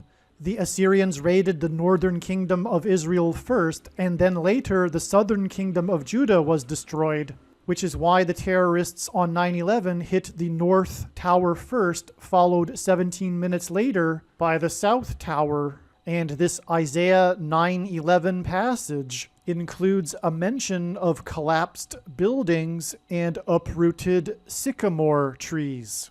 On the morning after 9/11, Senate Majority Leader Tom Daschle gave a speech to the world regarding the events on 9/11. He quoted the passage in Isaiah 9:11, not realizing it was a judgment warning on the ancient Jews. He quoted how, after the raid by the Assyrians, the Hebrews did not repent to God, but instead vowed defiantly to rebuild and become stronger than before. And so, like the ancient Jews, America did not repent after the judgment warning, and instead defied God even more. And so, like ancient Israel, America will now be destroyed. This is why, in God's true big picture of signs, patterns, and connections, he frequently pairs together the number 110 and the number 9. Both of these numbers symbolize God's judgment on the nation, and paired together, these numbers point to the big judgment warning that was 9/11. As well, these numbers paired together in God's signs and connections serve as a witness confirmation that the perceived signs and connections are from God. After the judgment warning of 9/11, America was given a period of grace to repent and turn back to God, or else judgment destruction. In the Bible, a 20-year period symbolizes a complete period of waiting. Jacob waited 20 years to get possession of his wives and property. The children of Israel waited 20 years to be freed of Jabin, the king of Canaan, when they were freed from bondage by Deborah and Barak. The Ark of the Covenant waited 20 years in Kiriath Jearim, and Solomon spent 20 years building his home and the house of God. on the 20th anniversary of the buildings that collapsed on 9/11 was the sudden collapse of America's presence in Afghanistan. And the iconic scene of this was the U.S. Air Force plane leaving the airport in Afghanistan. And the big number on the side of its plane is 1109, which hints at 110 and 9. All right, now I'm going to tie it all together. Again, I was explaining how John Lennon's name is 11 to the power of 2, and the date of this new song, which was written by John Lennon, was released on the date 11/2, and how all of this is 9/11 symbolism, and the release date of the song on 11/2 was exactly 680 months after the song Michelle won Song of the Year. Now, I'll explain the significance of 680 months in a minute, but the reason for it is that the 68th word in the concordance, the Bible concordance, the Hebrew concordance, is the word stone. And that connects us with the new Rolling Stones album that was released just 13 days prior to the release of the new Beatles song. Quite the coincidence that the media picked up on, and isn't a coincidence, it is designed by God, as I will explain. But anyway, we have, in other words, a connection from the release of the, or rather from the win of the song Michelle at the 9th Grammy Awards, the 9th annual Grammy Awards. We have this connection, which is confirmed because of the significance of the Rolling Stones, which I will explain in a minute. Okay, and it was the 9th Grammys, which is why from the release of the new song on 11/2, which is 9/11 symbolism, it is 110 days to the date it is predicted that Michelle Obama will become the president. By that time, which will be February 20th, she will have already been appointed vice president after the predicted death of Kamala Harris on February 3rd, 2024, which this release of the song is also hinting at, because on the day of the release of the song, which used AI in its production, Kamala Harris was in the UK, which is where the Beatles are from, for a conference on AI. Furthermore, speaking of the Beatles being from the UK, they are synonymous with what is called the British invasion, but that is symbolism for the destruction and invasion of the enemy into America. That's another reason for this connection to the UK and the Beatles and Kamala Harris in the UK at the time of the release of the song. She will be replaced by Michelle Obama. That is what is hinted at with the song. Furthermore, in the song, Paul McCartney plays tribute to Harrison, George Harrison, with his use of the slide guitar. Okay, so we have all of this being communicated here. It's very straightforward, actually. Oh, and the Rolling Stones' new album was released on Kamala Harris's birthday, just days before the release of the new Beatles song, when she was in the UK for AI, and the song is using AI, and the Beatles are from the UK. Okay, so you can see where I'm going here. In other words, from the win of the song Michelle in 1966, this Michelle song connects with a solid confirmation, a solid connection to the release of the new Beatles song, which connects in turn with 110 days to the day that Michelle will become the president. So from the 9th Grammys and the win of Michelle, we have a 110 days connection in a very straightforward pattern or trail of signs. right?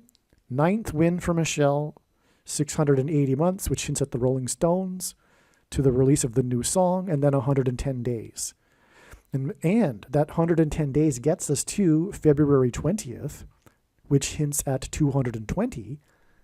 On 9/11, there were two towers that were 110 stories high that collapsed in God's judgment, and 2 times 110 is 220.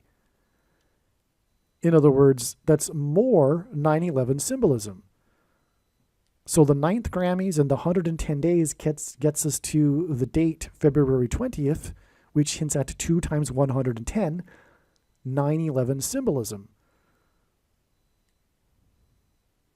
And the writer of the song, the composer of the song, John Lennon, his name itself also hints at 9/11 because his name is 11 to the power of 2. Or even 11 times 11, Flight 11 with a crew of 11 people that struck the North Tower, etc. So I think I've established this here. I think you get it. And again, Michelle was born 188% of a year before the before the release of the song Michelle. 188, by the way, is also a 9/11 number. 9/11 was exactly 188 years before the only other time a foreign enemy attacked the nation's capital. Of course, on 9/11, there was a plane that struck the Pentagon in the nation's capital. 188 years exactly before that, on 9/11 in 1813, was the day that the British landed at Washington's Mount Vernon estate and then proceeded to burn down the White House and the Capitol building before being chased out of Washington, D.C. on the same day by a hurricane designed by God. So, and anyway, so that's 108. That's one reason why 188 is a 9/11 number. But also, the second plane had a crew of 9 people, and it struck the second tower 17 minutes after the first one. And 17 divided by 9 is 1.888 into infinity. In other words, it hints at 188. Okay, so, and God pairs 9 and 17 in his signs to confirm the signs and connections. That is very important in his big picture of signs, patterns, and connections, the pairing of 9 and 17 in general. So there you have it. So that, I think, is enough to get us going. That's enough for now on this connection with Michelle. There's lots more to this video, however, with all kinds of amazing information. Another connection is, speaking of Kamala Harris and her predicted plane crash, which is predicted to be on February 3rd, 17 days before Michelle Obama will become the president. February 3rd, the date 2-3, hints at the number 23. And God pairs 9 and 23 together, big time, to confirm his signs, patterns, and connections. I won't play the clip explaining that. That's been explained many other times in other videos. But essentially, the basketball president who wore jersey 23 in high school became the president in 2009. Well, from the release of the song, the new Beatles song, which used AI, on the same day that Kamala Harris was in the UK for an AI summit, from that date, it is 93 days, which hints at 3 9s, to the date 2-3, which hints at 23. So, the reason why the number 9 and 3 9s in 93 is because God frequently repeats a number 3 times for emphasis of its symbolic meaning. And the number 9 is the most important number in God's true big picture of signs, patterns, and connections, which is only being explained on this channel. as from the Bible, the number 9 symbolizes God's judgment. And this is why, for example, the sun is 93 million miles away from Earth. It is the sun that will erupt with a solar flare, predicted to be on February 22nd, that will knock out the nation's power grid. It will be the follow-up judgment, if you will, to the 9/11 events that was the warning for the collapse of America's divine protection and security. So, anyway, the point is that 93 hints at 3 9s, which connects between the Harris's day in the UK for AI, on the day that the release of the song that used AI from the Beatles, who are from the UK, to the date it is predicted that Kamala Harris will die in a plane crash on 2/3, which hints at 23, which makes it a pairing of 9 and 23, which confirms the signs and connections. It is also predicted that on the same date, February 3rd, 2024, a dirty bomb, or dirty bombs plural, 2 of them, or a suitcase nuke will explode in Manhattan, New York City, which is why John Lennon died in Manhattan, and there will be a mass evacuation. And this is also predicted to be on February 3rd, the date 2/3, which connects with 93 days to the John Lennon song. And there's lots more to this too, which I'll explain later in this video. However, this is a new revelation, the date that the bombs are expected to explode in Manhattan. So keep this in mind as you watch later. But as I will explain, this is all connected to the Rolling Stones and their last album, A Bigger Bang, which is a hint at the bang in Manhattan, which is why they had the release party for their new song in Manhattan, but also the bigger bang, which will be the bang from the sun that will knock out the nation's power grid. But now you know, because when I originally recorded this, it was in November, and the date 2/3 for these predictions wasn't known at that time. And so now more light has come into place and more understanding has come to be. And so you'll see now how this all fits. Just remember that the date 11/2 connects with the 93 days to the date 2/3. And again, that's why John Lennon is known for being someone in Manhattan and why he died in Manhattan, etc. So, all right, the song was written by John Lennon. And if you know the history of this new Beatles song, it's quite something. I'll explain it more later in this video, actually. But anyway, John Lennon wrote it, from what I understand, in 1978, shortly before he died. Anyway, there's huge prophetic significance in this, in that, and the demo, he's actually singing in the song, because he made a demo, and with the artificial intelligence technology, they were able to isolate his voice from the piano, and they were able to use his voice in the song, and this is what made the song possible, the new AI technology. Okay, now, God uses gematria. If you don't know what that is, Roman, Greek, and Hebrew letters are also numbers, and as such, names and words can be converted into a numeric value. And in gematria, the name John Lennon is equal to 726. All right?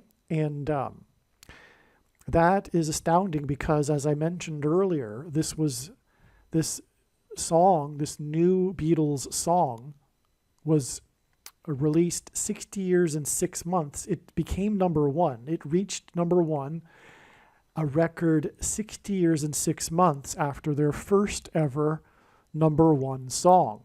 And of course, the Beatles are known for their number 1 songs. I mean, that's the Beatles. So this is very symbolically significant in itself as well, because we are talking about the Beatles, the number one song band. They are the band that produced nonstop, consecutive number one songs, okay? So it's 6 years and 6 months after their first ever number one song, this new song that reached number one, and 60 years and 6 months is 726 months. And John Lennon's name equals 726. The reason why that is also astounding beyond words is because this is a number that God uses in his signs, because of the 726th word in Strong's Greek New Testament Concordance, which is the word that means rapture. And if you don't know what that is, in Christianity, it is its most preposterous idea. However, it says in Bible prophecy that God's faithful will be rescued, taken to heaven, instantly disappear, to avoid the severe persecution from the Antichrist, and then will return with Lord Jesus Christ at his second coming and rule with him in the 1,000 years of peace, in the Messianic age. Okay, so that's the significance of 726, which is the equivalent of 60 years and 6 months, 726 months. And this gets us to the John Lennon song, and it is all about John Lennon and how he recorded this demo that made this song possible. And John Lennon's name in gematria equals 726. It is through the death of Kamala Harris in a plane crash that the Antichrist will rise to power through her replacement. And this is why on the day of the release of the song, the Beatles' new song, Kamala Harris was in the UK on a trip, and the Beatles are from the UK, and they are all about being from the UK, as it is about the British invasion, right? That's what they termed it. The Beatles led this British invasion of UK pop groups that topped the charts in the US. So the Beatles are quite synonymous with being from the UK. In the song, Paul McCartney paid tribute to George Harrison with a slide guitar, which is deeper than just what it sounds, because George Harrison played the slide guitar, but he didn't play the slide guitar with the Beatles. But also, this is significant because it is known that there was some criticism during their time together from McCartney to Harrison about, or rather, I think from what I understand, there was some unappreciated instruction, excessive instruction from McCartney to Harrison regarding his guitar playing at a certain time. I'm not the expert on the Beatles, and from what I understand, the Beatles got along quite well, and they were good friends and goofed around and joked around all the time, including right up until the end.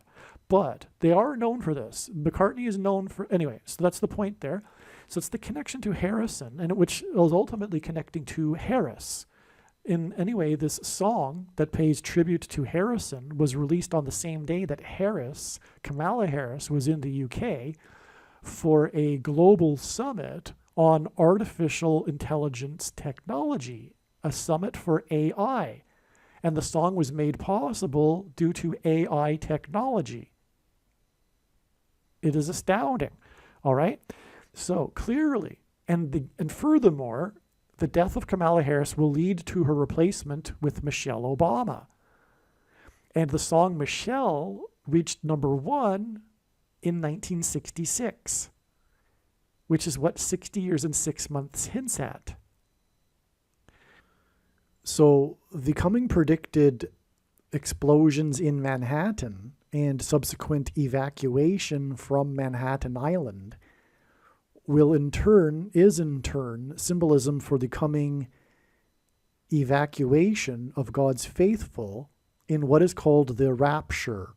For those that don't know, The rapture is this idea in Christianity in which God's faithful will disappear and not die and escape the severe persecution from the Antichrist, and then return with Lord Jesus Christ at his second coming. And that is why John Lennon's name equals 726, which is the number that symbolizes the rapture. And the reason for this connection between John Lennon and the evacuation from Manhattan Island. Furthermore, the song Michelle has lyrics in French. The song was inspired by the Bohemian Parisian left bank culture. Michelle Obama was on the Seine River in Paris during the Notre Dame Cathedral fire on April 15th, 2019. On a personal note, I handed out warning flyers on the left bank, flyers warning of what's coming, the end times, etc., and a lot of important information. And I handed these out on the left bank of the Parisian River, the Seine River, and also inside the Notre Dame Cathedral, incognito. Okay, it took 9 hours to put out the fire. The song Michelle won Song of the Year at the 9th Grammys. Paul McCartney, was inspired by his faux French songs he would sing as a teenager while busking in Liverpool, UK. Michelle was on the Parisian River for a dinner cruise promoting her book, Becoming, 3,666 days after her faux pas when she hugged the Queen in the UK. Okay, so did you get that? She did a faux pas. That's like the word in English. It's borrowed from French. It's a faux pas, right? And this was in the headlines when she did this, when she and Barack visited the Queen. She did a faux pas. This was in the UK.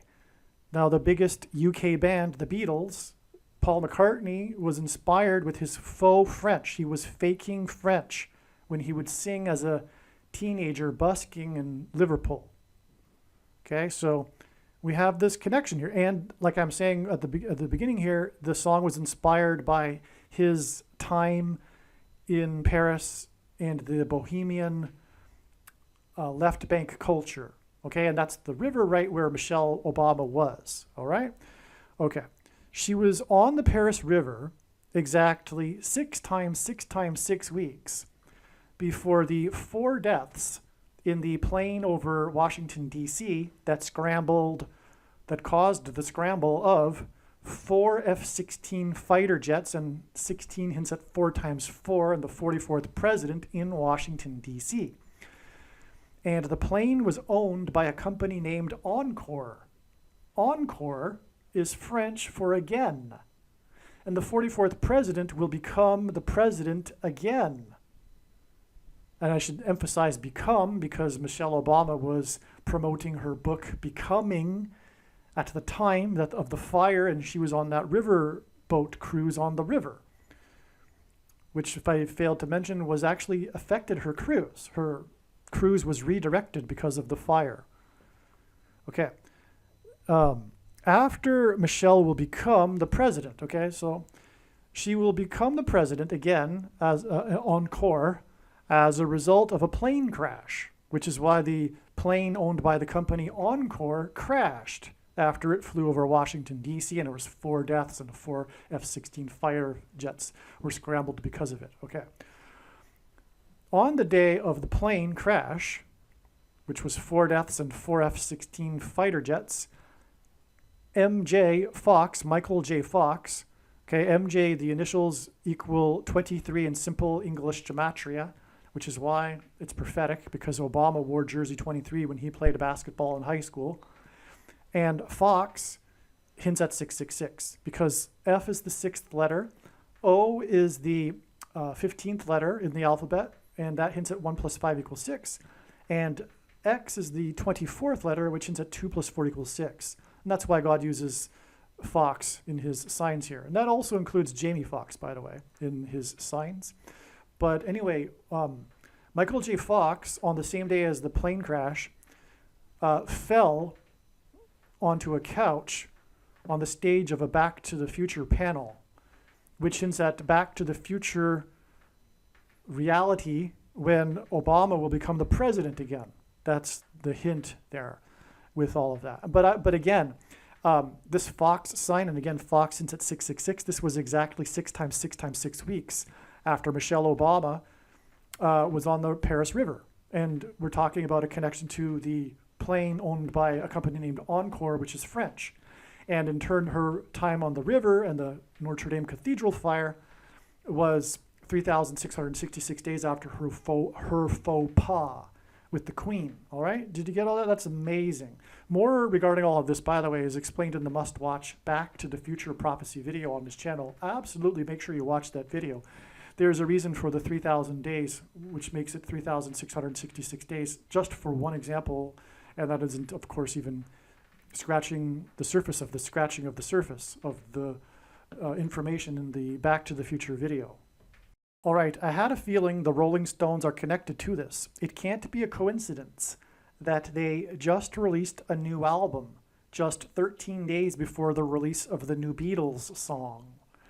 Naturally, the media is talking about this coincidence. The new Rolling Stones album was released on Harris's birthday, Kamala Harris. Michelle will become the president as a result of the death of Harris. The 56 years and 8 months connection is also 680 months, which hints at H68, a stone. Okay, so the 68th word in Strong's Hebrew Old Testament Concordance is the word meaning a stone. This completes the connection. The new Beatles song is billed as the last Beatles song, and the talk about the Rolling Stones' new album is how it could be their last. This is symbolism for the end of the road for American culture, the end times. These bands also symbolize the British invasion, which is symbolism for walls of security collapsing, Book of Joshua, like I explained. So the 680 months connection needs the Rolling Stones, and together the Beatles and Rolling Stones' new releases confirm the 680 months connection. All right, so in other words, long story short here, we have an astounding confirmation of the connection between the song Michelle and this new Beatles song. Okay? And again, it's all pointing to Michelle Obama, and through her, the rise of the Antichrist. So again, from the Song of the Year Awards, the 9th Grammys, it is exactly 680 months to the release of the last Beatles song, and it coincides with the timing of the release of the new album by the Rolling Stones, and 68 is the word that means a stone. Yes, the Rolling Stones release is key and is part of this connection from the Beatles' Michelle song. October 20th, 2023 is 2 times 23, which hints at, again, at 223, the 48th prime number, which hints at the 48th president. Days, okay? So 2 times 23, in other words, 46 days, to the predicted appointment of Michelle as the vice president on December 5th. 2 times 23 is 46 days, and she will be appointed by the 46th president, Joe Biden. 2 times 23 days is also 12.60% of a year, which hints at 1,260 days in Bible prophecy, which regards the period of the time of the Antichrist. October 20th, 2023 was Harris's 59th birthday. 59 is the 17th prime number. October 20th, 2023 is 17% of a year before it is predicted that Michelle will become the president. To confirm his signs, God pairs 9 and 17. 17% from the 17th prime number birthday of Kamala Harris is also exactly 9 weeks. And God also pairs 9 and 23. This 9 weeks is also 2 months and 3 days, which hints at 23. And again, Harris was in the UK for a summit on AI on the day that the new Beatles, who are from the UK, song that used AI in its production was released, making it more relevant that the other British UK invasion band released its album on her birthday. The launch party for the new Rolling Stones album was the main part of the story. The launch party was in America 59 years after the British band first invaded America. Okay, so what a coincidence. On Kamala Harris's 59th birthday, the media was talking about how the Rolling Stones were having a launch party 59 years after they first came to America. Okay? And a big part of this story was the performance of Mick Jagger and the Stones with Lady Gaga for Sweet Sounds of Heaven, the name of the song. Lady is Lady Gaga. Lady is a sort of title, which hints at the title of vice president and president. Gaga, in Simple English gematria, is 16, and it's also 16 in Hebrew gematria. And by the way, if you don't know what gematria is, Roman, Greek, and Hebrew letters are also numbers. And as such, names and words can be converted into a numeric value. All right, and 16 God uses to hint at 4 times 4 and the 44th president. That's the point here. The launch party was in Manhattan. That's a typo. It's 44 days, not 4 times 4 days, before it is predicted that a dirty bomb or suitcase nuke will explode in Manhattan. The venue is named Racket. That's a typo as well. It's not racket as in a sports racket. The Stones and Lady Gaga made a racket at Racket, and so will the explosion. That's the point, the prophetic symbolism. It is predicted that there will be nefarious activity behind the explosion involving U.S. intelligence agencies, which is what Racket hints at also. Okay, and so that's predicted to be, by the way, on December 2nd, 44 days after the launch party at Racket. And here is some, and by the way, the name of the album, just come to think of it, is Hackney Diamonds, but it was inspired by broken glass on streets in, I guess, Hackney, UK. And so after a rowdy night or something like to that effect, whatever, right? But anyway, so that's also, I guess you could say, symbolism for an explosion and debris and, destruction. Okay, and here is something very interesting. As was explained, it is symbolically very important that Harris visited the nation made up of 4 countries, the UK. Her tweet and video about this visit to 4 countries for a summit was 3 sets of 7, as in British invasion, Joshua symbolism, right? Days after her visit to the Four Corners region of America for a talk on the day that the Middle East 4-party summit talk was canceled. It is predicted that the racket, that's all, by the way, explained more in the Gaza explosion video. It is predicted that the racket invasion of walls of security in Manhattan on December 2nd will be 4 days after Harris's predicted crash in a plane on November 28th. The Rolling Stones are known for having produced a number of songs that were inspired by the Vietnam War. The Stones' drummer, Charlie Watts, died on the day of Harris's visit to Vietnam on August 24, 2021. Her visit was delayed a few hours in Singapore, which is a name, by the way, that means Lion City, due to a report of someone in Hanoi having been targeted with the Havana Syndrome weapon.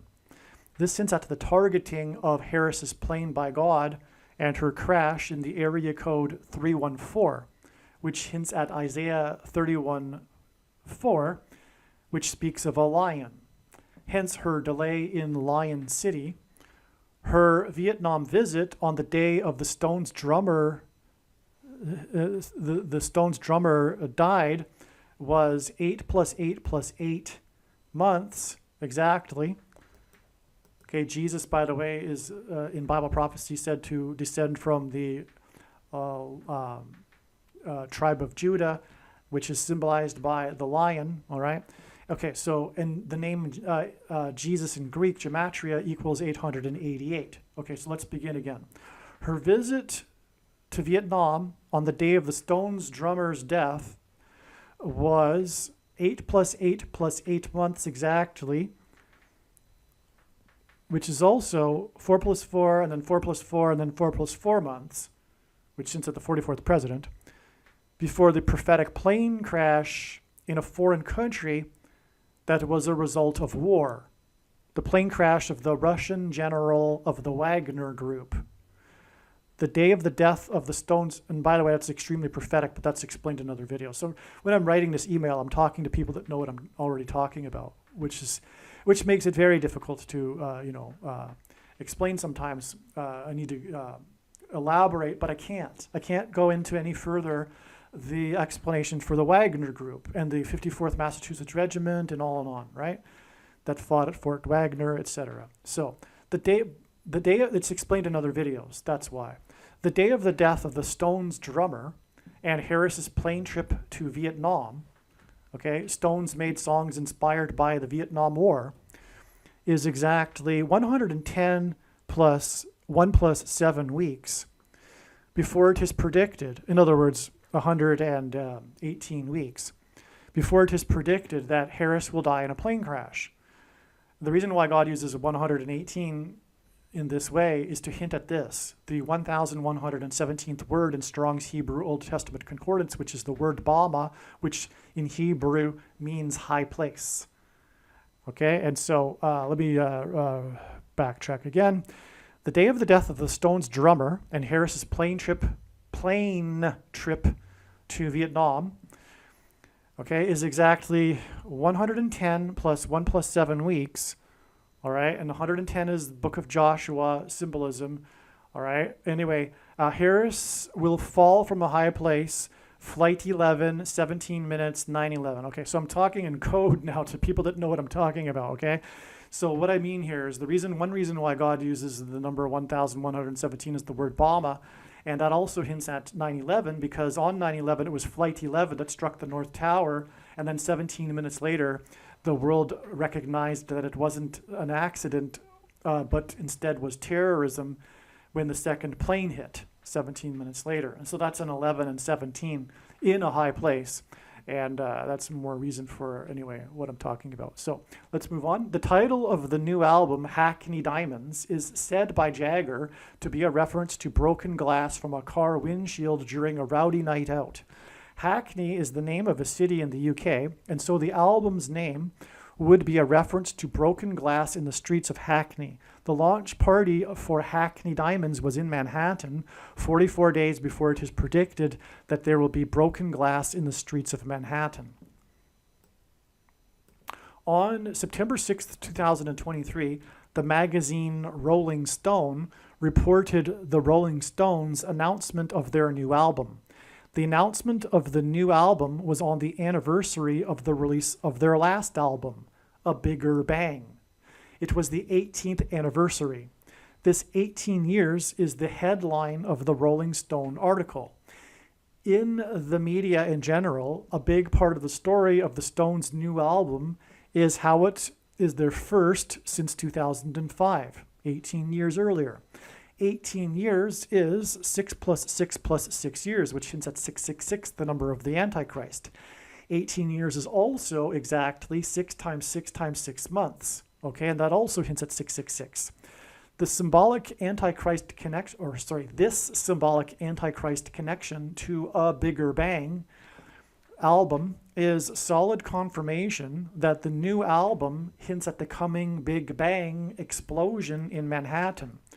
Therefore, the launch of the album at Racket in Manhattan is for the purpose of confirming the 44 days to the explosion in Manhattan.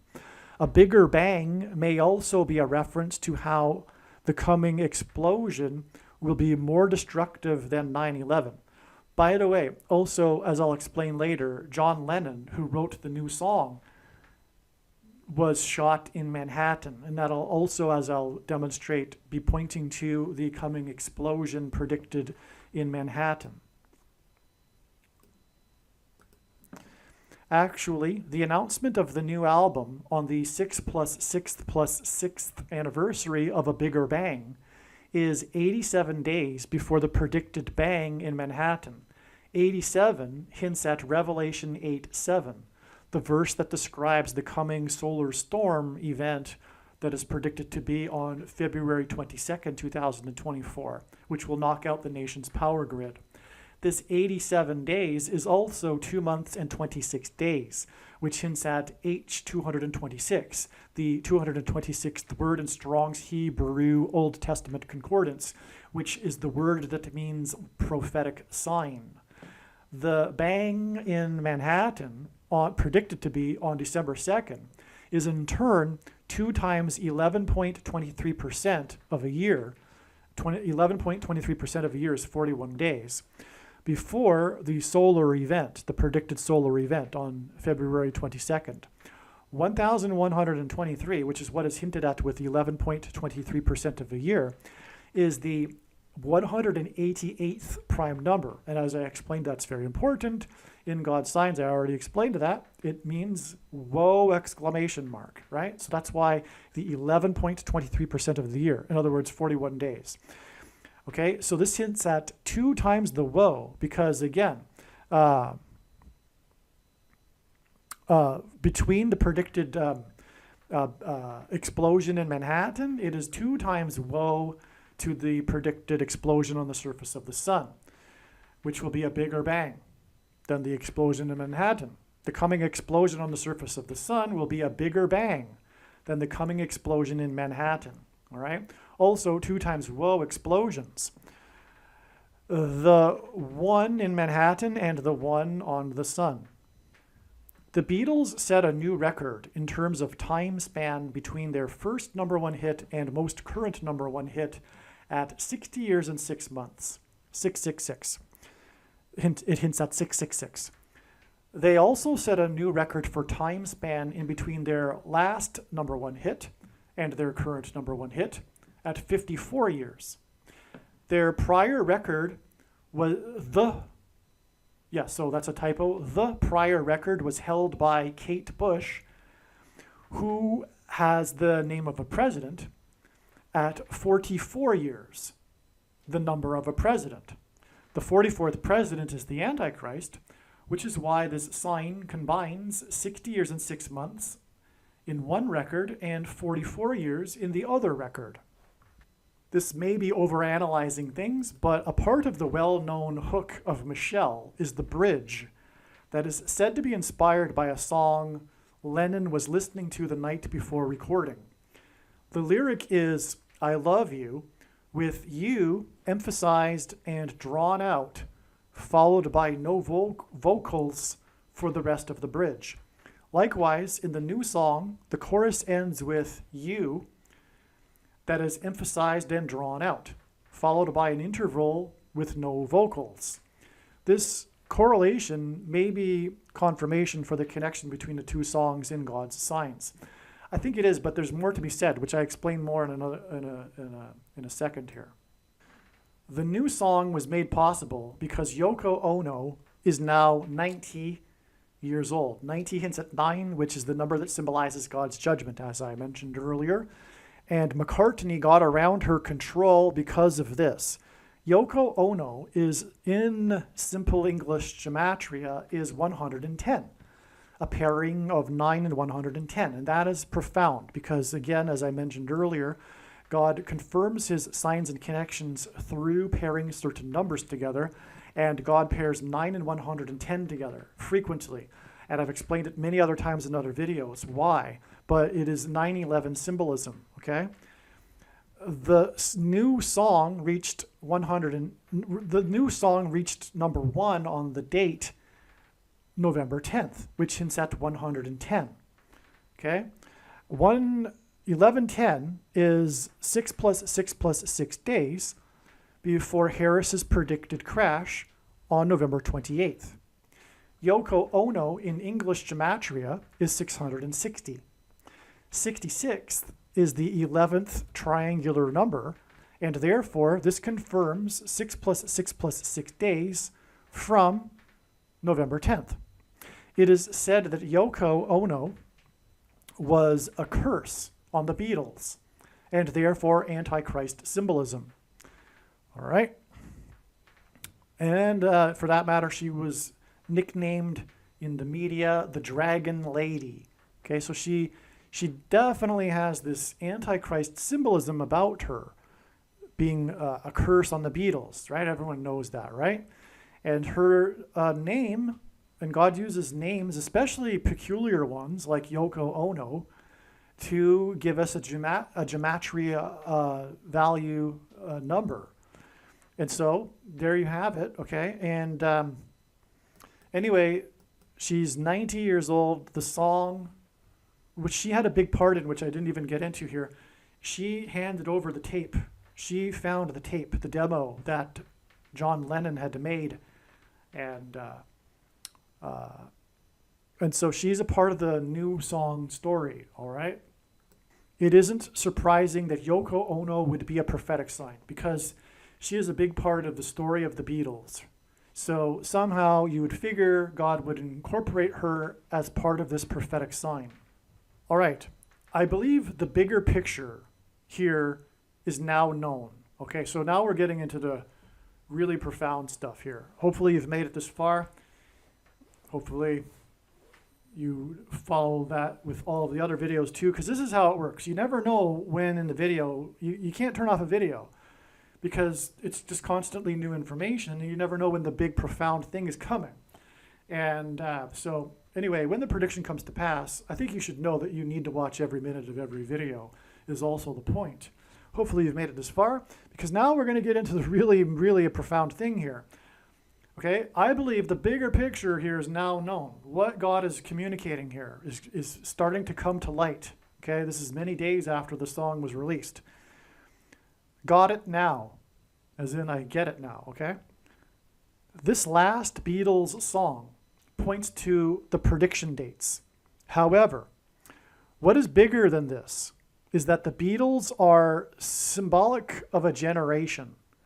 They symbolize the baby boomer generation, as I explained earlier. The last Beatles song is symbolism for the passing away of a generation. Even the song's title, Now and Then, hints at the passage of time. And the song's title is a coincidence designed by God. Okay?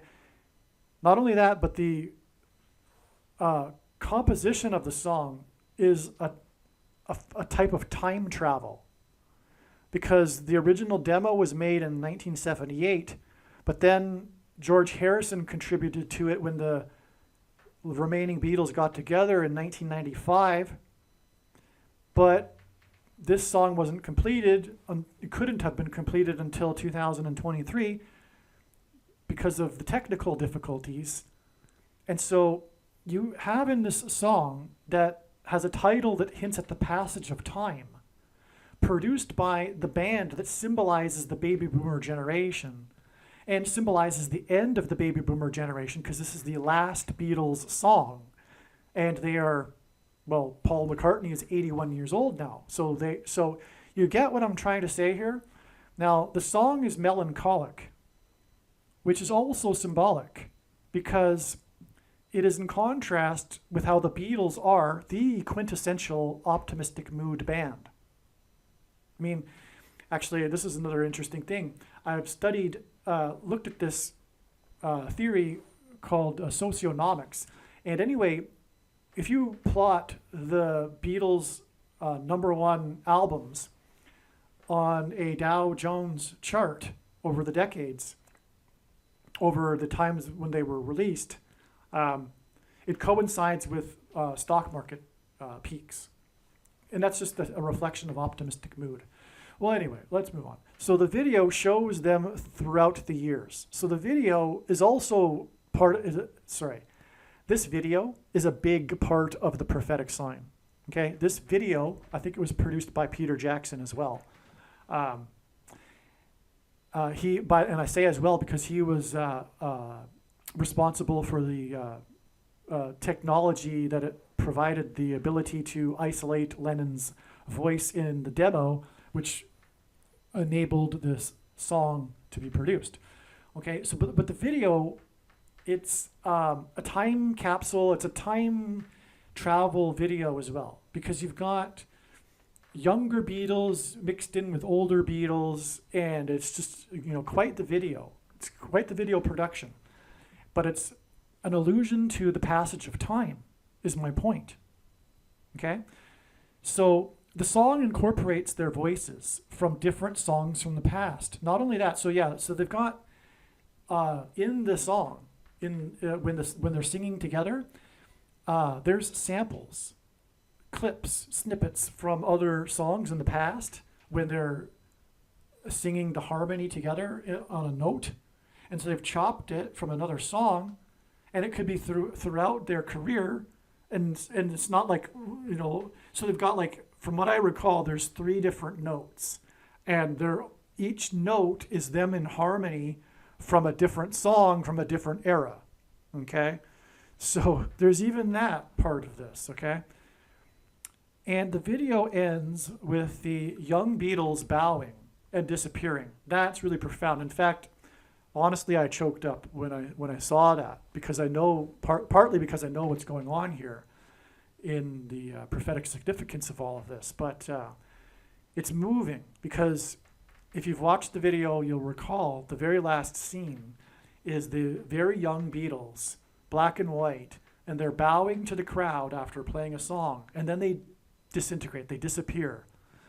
All right, and then, as I write here in the email, then the Beatles sign behind them also fades away. So the Beatles fade away, and then the sign behind them that says Beatles, it also fades away. It is a generation passing away sign. And I didn't realize it until I wrote this. But it is a literal sign, because the Beatles is a literal, actual sign. And it's in this generation passing away sign. Matthew 24:34. Truly I say to you, this generation will not pass away until all these things take place. Unquote. Okay, so Jesus spoke about the generation not passing away after the fig tree puts forth its leaves in the spring. And we know from the Old Testament that the fig tree is symbolic of Israel. And its putting forth its leaves in the spring is symbolic of its rebirth and the beginning of birth pains, as Jesus was saying in context here. The beginning of the end times is the rebirth of Israel in the spring. And Israel was literally reborn in the spring, in May in 1948. And 1948 was the beginning of the baby boomer generation. The Beatles were born in 1942. And so Jesus said that the generation that would see this would not pass away before the end. And that's what I said at the beginning of this video. I said, for me, it's a fact. It's an intuitive fact that the baby boomer generation will not pass away until before the Lord returns. And I don't even need the prophecy to know that. And I don't rely on this prophecy to know that, is what I'm saying. Absolutely not. It's amazing confirmation. But I intuitively know that the baby boomer generation is part of the end times, and it must be. You see what I'm saying? Okay? There's reasons why I know that, okay? And I've tried to explain that a little bit at the beginning of this video. When were the Beatles born? McCartney was born in 1942, right at the very beginning of the baby boomer generation. They were born just before 1948 and the fig tree putting forth its leaves, as in Matthew 24, in the spring. It's now winter, metaphorically and coincidentally, literally, okay? What I mean by that is the baby boomer in social history, there's a cyclical theory of social history that says that generations shape history. Generation archetypes, there's 4 of them, and they repeat every 80 to 100 years, and these generational personas shape history, and in turn, history shapes the generations, and that's what produces a cycle. That's how cycles work, okay? So anyway, the baby boomer generation, which this archetype happens every 80 to 100 years after the winter season, is born in the spring. And then they come to age as young adults in the summer and engender the Cultural Revolution in the summer. And when we think about it, the 60s and 70s, when we think of it, it's brightly colored, right? And the 40s and 50s we imagine as being black and white. Well, coincidentally, that was the case because of photography technology, but that was also designed by God. And so anyway, if you think about the fashion, though, in the 60s and 70s, you've got bell bottoms and brightly colored clothing and flower power, etc., right? Well, anyway, so that's the summer, and we are now in this cycle in the winter season. And it's not only that, this song, this last Beatles song, was released at the beginning of the winter on November 2nd, as we're moving into a literal winter coincidentally. Okay, because it's designed by God. This coincidence of the Beatles song being released as we move into winter, literally and metaphorically. The Beatles are passing away as we transition into the winter season of crisis, metaphorically and also literally, November, as I just explained. Actually, I don't think I was overanalyzing. In the Now and Then song, the lyric is, "I will love you," with a long drawn-out you. Likewise, in Michelle. And Michelle also repeats, "I love you," in the chorus. It is speculated that John had Paul in mind when he composed the song. I think this is likely true. Actually, I don't think that anymore. I know it's true now. I wrote this originally 7 days ago. As you'll see, it's fact for me. All right, and I think prophetically it's a fact. Okay, so anyway, but the larger culture at large is speculating that John had Paul McCartney in mind when he composed the song. Okay, either way, I'm sure Paul sees it as a love song between him and John, because it is. This makes this song communication across time between the two Beatles, which further supports this theme in this sign of passage of time and the passing away of a generation. All right, so moving, actually. I choked up a little bit myself when I started to realize this is actually true. These two essentially brothers are singing to each other across time. And so, you know, John wrote this in 1978, many years after they had broken up, and he sings this song that says, "You know, it's true. It's all because of you." And so, anyway, that's it. But what I'm saying also prophetically is that it is further confirmation of the prophetic significance of this theme of passage of time. Okay? And therefore, this theme of a passing away of a generation, which implies the end of the age and the return of Lord Jesus Christ and the end times. That's why the end of the Beatles, the last Beatles song, okay? There's much more here. But there's much more here, okay? The last Beatles song was released on November 2nd, John Lennon in simple English gematria is 11 to the power of 2, 121, which is what the date 11/2 hints at. 11 to the power of 2. This last Beatles song was written by John Lennon, and his name in gematria is 11 to the power of 2.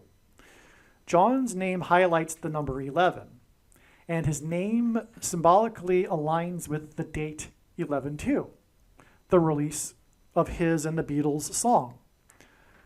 The reason Harris's plane will crash on November 28th is because it will hint at the Pilgrims' 11-ship flotilla in 1630 and John Winthrop's shining city on a hill speech that was derived from Deuteronomy 28. That's why she will die in a plane crash on the date 11/28. It's because of John Winthrop's 11 ships and his speech derived from Deuteronomy 28. There were 101 passengers on the Mayflower that arrived in the New World, the Pilgrims' promised land. Okay? The Pilgrims saw their crossing of the Atlantic to the New World as analogous to the Israelites crossing the Jordan River into the promised land. And there were 101 passengers on the Mayflower that arrived. 101 hints at 11, and 101 is the 26th prime number.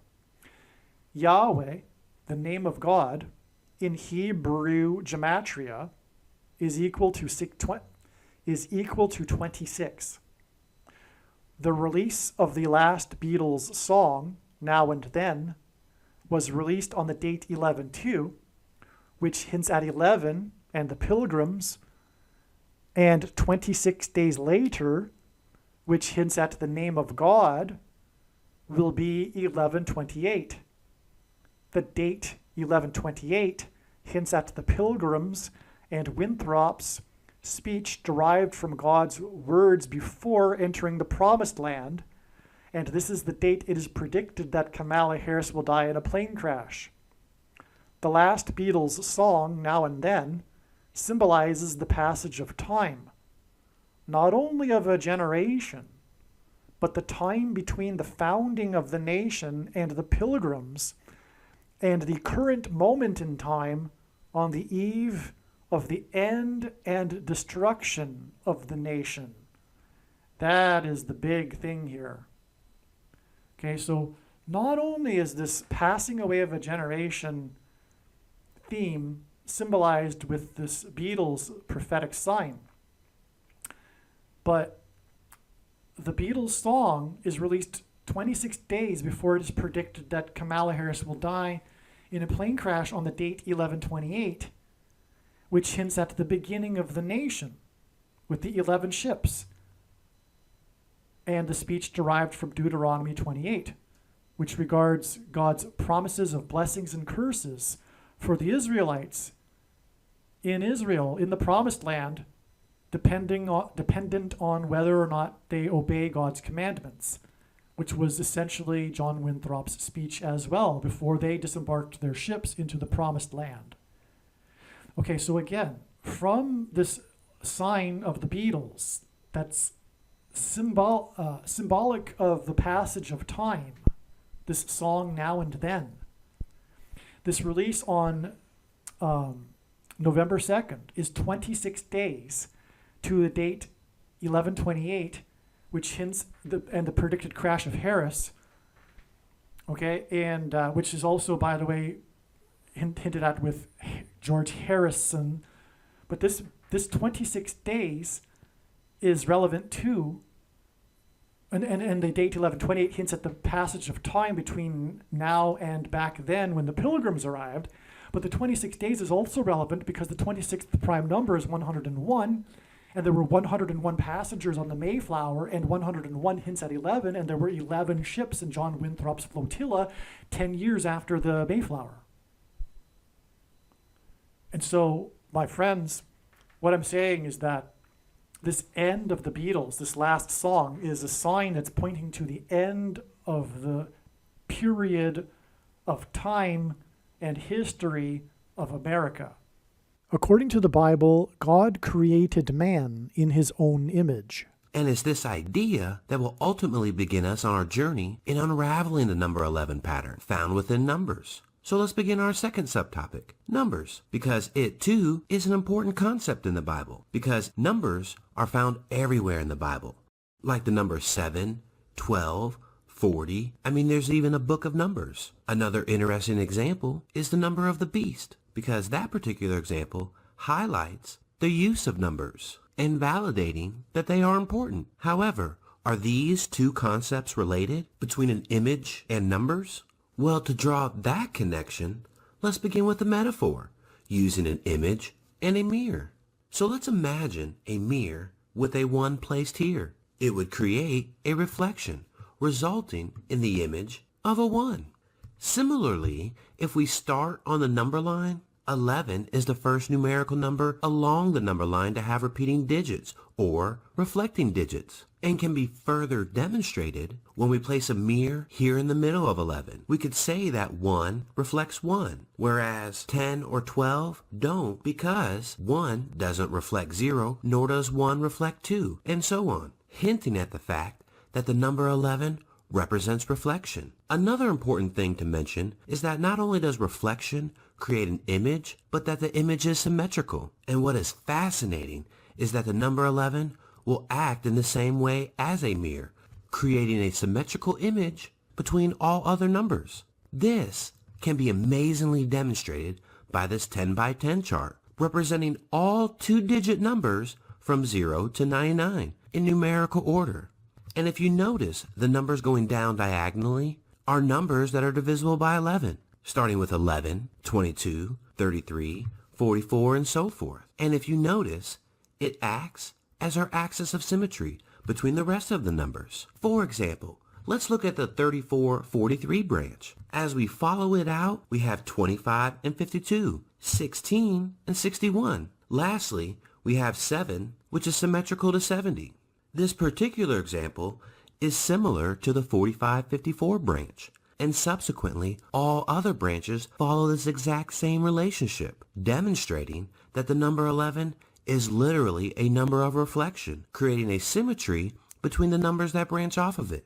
And lastly, another unique connection to the number 11 can be found between each symmetrical pair when added together, because the sum of any two of these numbers is divisible by 11 as well. So let's go back to our first branch that we used in our first example and see the connection, because 34 plus 43, 25 plus 52, 16 plus 61, and 7 plus 70 all equal 77, and 77 is divisible by 11, which is also shared between all other symmetrical pairs as well, like 58 and 85. When you add those two together, 143. Divide that by 11, 13. So now that we see that the number 11 represents reflection, like as in symmetry, the number 11 is symbolic of reflection, and this is why the number 11 in God's prophetic signs is symbolic of the reflection in Deuteronomy chapter 28, in which God described his promises of blessings and curses for the Israelites, depending on whether they obey his commandments or not. The contrast between blessings and the opposite curses is a reflection. These promises of blessings and curses were given to the Israelites before they crossed the Jordan River into the Promised Land. Likewise, the pilgrims saw their crossing of the Atlantic to the New World as analogous to the pilgrims' crossing into the Promised Land. This is why John Winthrop delivered his famous Shining City on a Hill sermon as the pilgrims crossed the Atlantic and before they disembarked their ships in the New World. Winthrop's sermon was derived from Deuteronomy chapter 28. He made it clear to the pilgrims that founded the nation of America that there would either be blessings or curses for them and their descendants, depending on whether they would follow God's commandments. It just so happens that John Winthrop's flotilla consisted of 11 ships, which pointed to this reflection and the contrasting promises in Winthrop's sermon. Similarly, It was 101 pilgrims that arrived at Cape Cod on the Mayflower. 101 hints at the number 11. The journey on the Mayflower took a long, arduous 66 days, and the number 66 is the 11th triangular number. In a triangle of numbers, the last number in the 11th row is 66. John Winthrop became the first governor of Massachusetts, and he lived on Governor's Island, which in the 20th century was converted into Logan International Airport. It was from Winthrop's Island on 9/11 in 2001 that Flight 11 departed. Flight 11 had a crew of 11 people, and it flew into the Twin Towers that looked like a giant 11 in New York State, the 11th state to join the Union, in New York City, a name that is made up of 11 letters. And this is because Jesus coined the phrase the 11th hour, which in ancient Israel referred to the last hour of daylight before darkness, and in English is an idiom that means last chance, time is running out, as in last chance for the nation to repent and turn back to God before judgment destruction. In Ronald Reagan's famous farewell speech to the nation from the White House Oval Office, he used the phrase and theme of a shining city on a hill, which he deliberately borrowed from John Winthrop in order to reference the spiritual founding of the nation in the righteous Christian God of the Bible. In his address, he also mentioned John Winthrop's name. Reagan's speech was on January 11, 1989. The date January 11th, 1/11, hints at the number 11. Before becoming the president, Ronald Reagan was the governor of the 31st state to join the Union, California. The 11th prime number is 31, and on the 31st anniversary of Reagan's City on a Shining Hill speech, 11 people were killed on the date 1/11 in 2020, due to Winter Storm Isaiah, a hint at the prophet Isaiah in the Bible. On this same day, the MVP in what was at the time the most recent Super Bowl, player 11 for the New England Patriots, was arrested at 9 p.m. in Los Angeles for vandalism. This is because Flight 11 on 9/11 was a flight from New England to Los Angeles. 9 plus 11 days after 11 deaths on the date 1/11 due to Winter Storm Isaiah, President Trump trumpeted the phrase prophets of doom in a major speech. The 279th word in Strong's Greek New Testament Concordance is the word meaning unrepentant. This is why Reagan's Shining City on a Hill speech was 279 days before the major prophetic warning of God's judgment that was the 1989 World Series earthquake. This 279 days was also exactly 40 weeks, and when asked by his disciples for the signs to look for of his return, Jesus replied with the metaphor of birth pains in context of earthquake signs. According to the medical profession, the average human gestation period is 40 weeks. Santa Cruz is Spanish for Holy Cross, and this is why the epicenter of the 1989 World Series earthquake occurred in the Santa Cruz Mountains, 10 miles from Santa Cruz, California, and caused a section of the Bay Bridge that connects the two cities that were playing in the World Series at the time of the earthquake to collapse, which hinted at the bridge between man and God, which is the cross, having been collapsed. And in the most central prophecy in the Bible, in Daniel chapter 9, the Messiah is put to death on a cross after a period of 69 weeks, which is why the earthquake was a magnitude 6.9 and was in California and was exactly 40 weeks after the City on a Hill speech by the 40th president, who was the governor of California. and the 1989 World Series earthquake hit and caused fires throughout San Francisco, a city known for having been built on hills.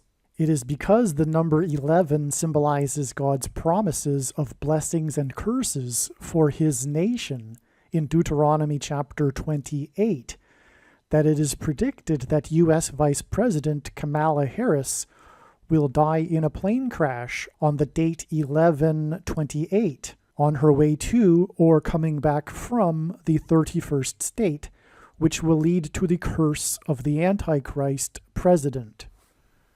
John Lennon in English gematria is 726. The 726th word in Strong's Concordance is the word meaning rapture. Okay, so if you don't know what the rapture is, that's when God's faithful will disappear before the severe persecution from the Antichrist and go and be with Jesus in the kingdom and then return with Jesus. At the end of the video of the Beatles' last song, the Beatles members disappear and vanish, just like those in the rapture will disappear and vanish. And that's why John Lennon's name equals 726.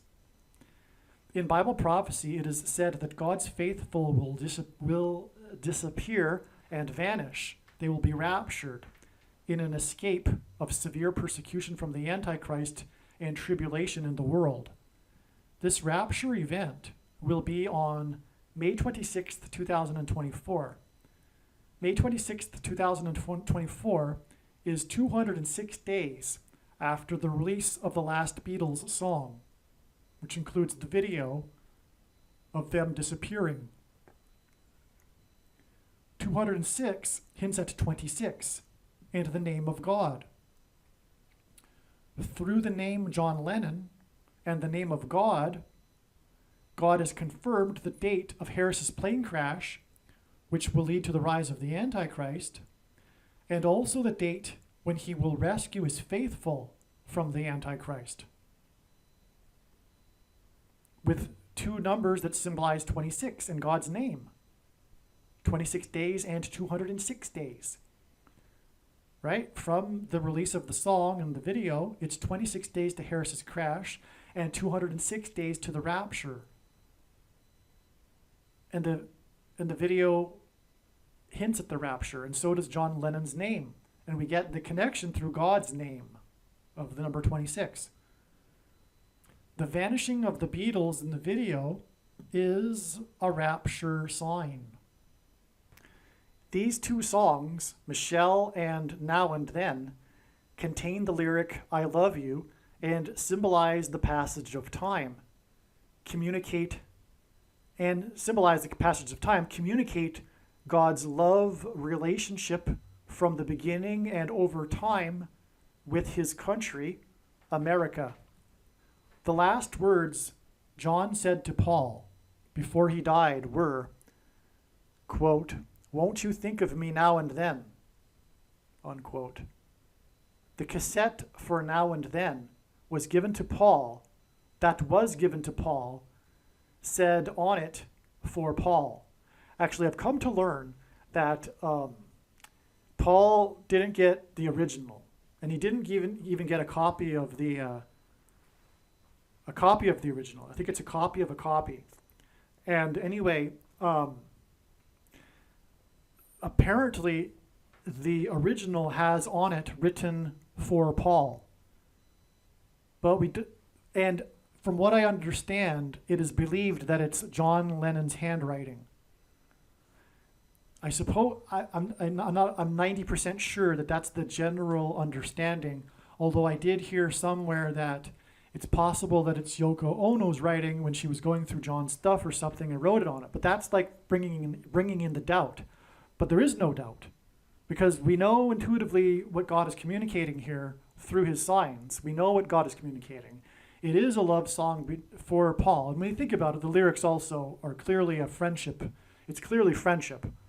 And anyway, what's the bigger point here, though, is that the last words from John to Paul were, won't you think about me every now and then? All right? And as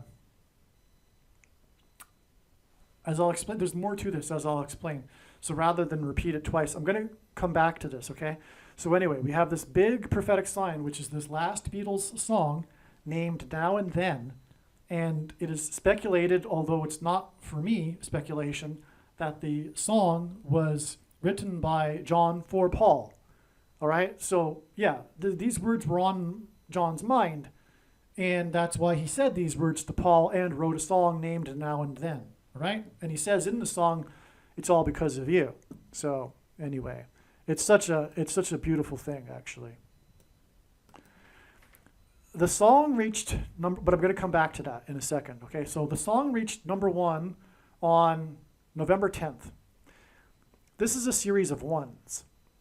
This is more confirmation that the symbolism in the date 11-2 hints at the number 11 to the power of 2, and is confirmation that John Lennon's name hints at its gematria that equals 11 to the power of 2. It is confirmation that the purpose of this is for hinting at the number 11, John Winthrop's 11-ship flotilla, and God's promises of blessings and curses. The name John in John Lennon hints at John in John Winthrop, right? That's something that wasn't mentioned earlier. As I was saying, the release of the song connects to the predicted crash of Harris on the date 11/28, which hints at John Winthrop and his speech derived from Deuteronomy 28 and the 11 ships. Well, we also have confirmation from the actual name of John, because it's 11 to the power of 2, and we've confirmed that that's prophetically relevant through the other ways. And furthermore, his name is John. John Lennon hints at John Winthrop. That's amazing. People around John before he died say that John knew he was going to die shortly before he died. He had a premonition. And the last words he said to Paul before he died were, "Won't you think of me now and then?" So that's more confirmation that Paul or John, had this in mind with this song. He knew he was going to die. He had a premonition, and the people around him say that this was clear. Actually, I find it hard to believe that John was randomly writing a love song that was not personal in some way. And knowing what I know now about John's life in his final years, it is highly unlikely that the song was inspired by his relationship with Yoko. So I've come to learn that his relationship with Yoko wasn't very good in the end. Or who knows for how long it wasn't good. I don't know. But it wasn't at the time that he was writing the song. Okay? That's, who am I to say, really, right? But that's what I understand.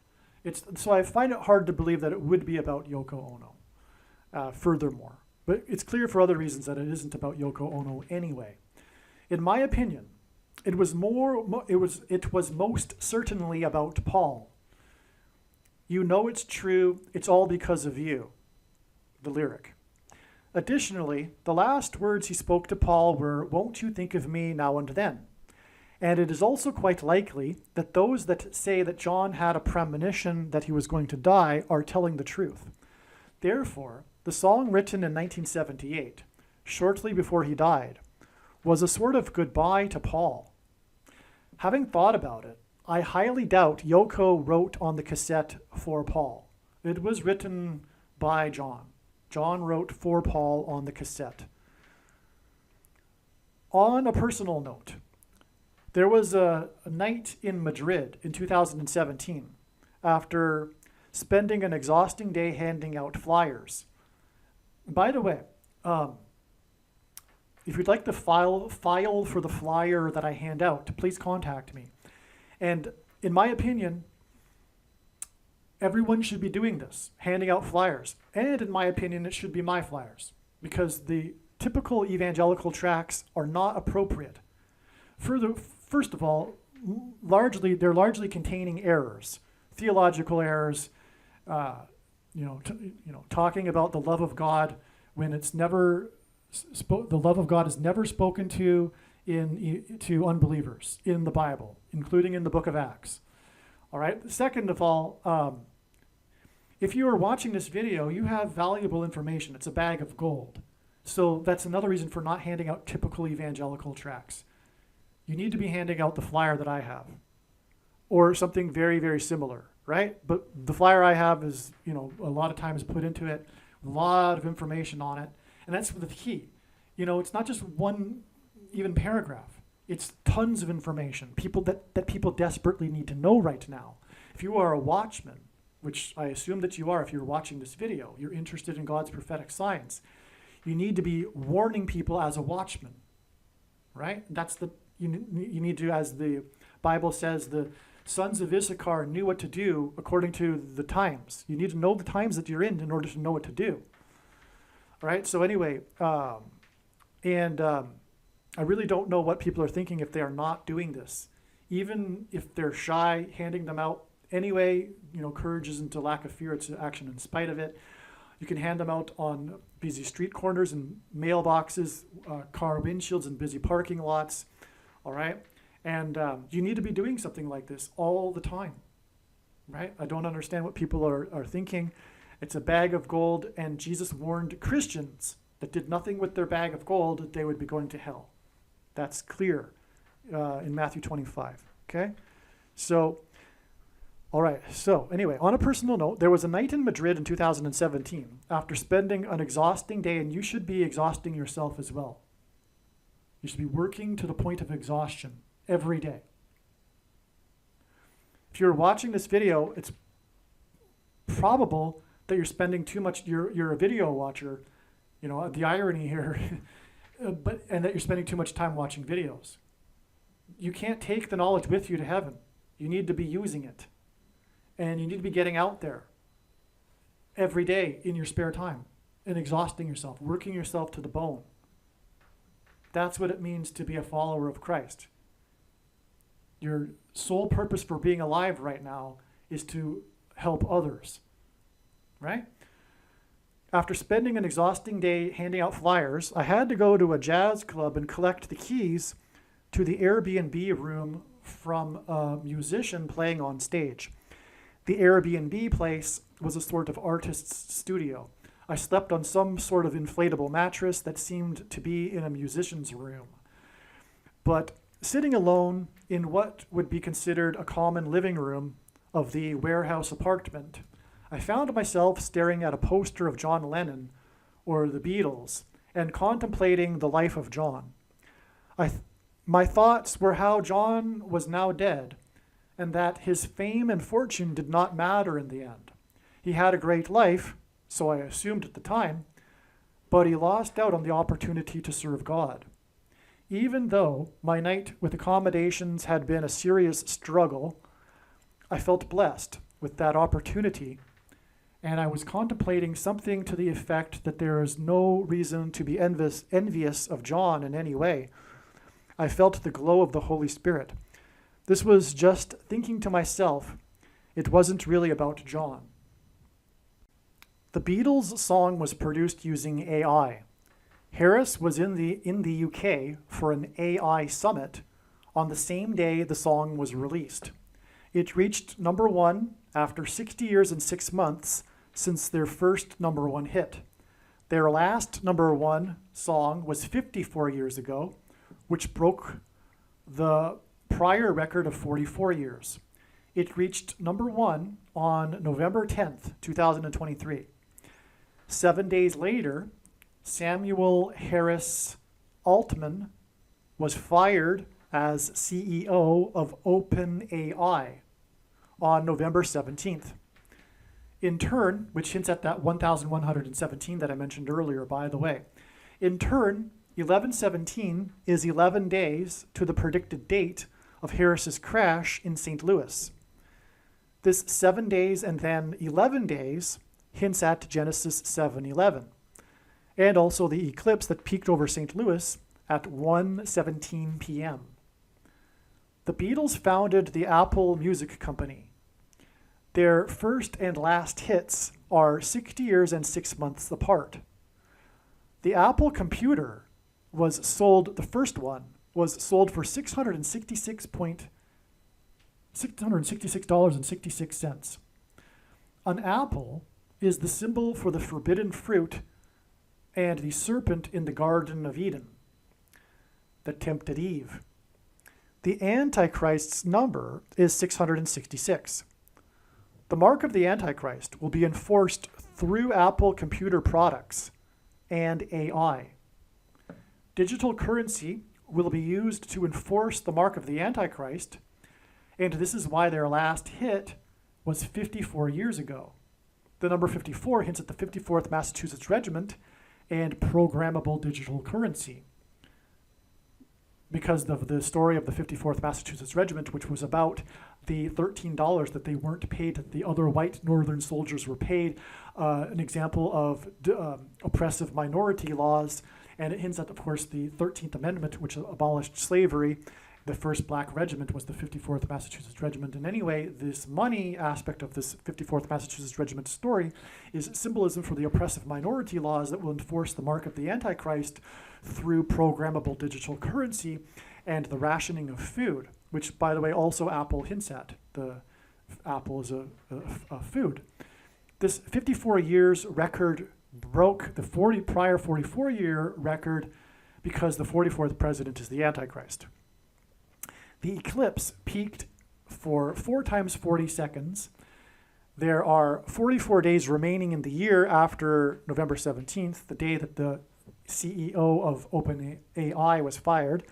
And on November 17th, it was announced that 44,000 hours of 6th day of the first month footage is to be released. Okay? That's another prophetic sign. But anyway, again, the date 11:17 hints at Obama, and the Antichrist described in Leviticus 11:17. Okay.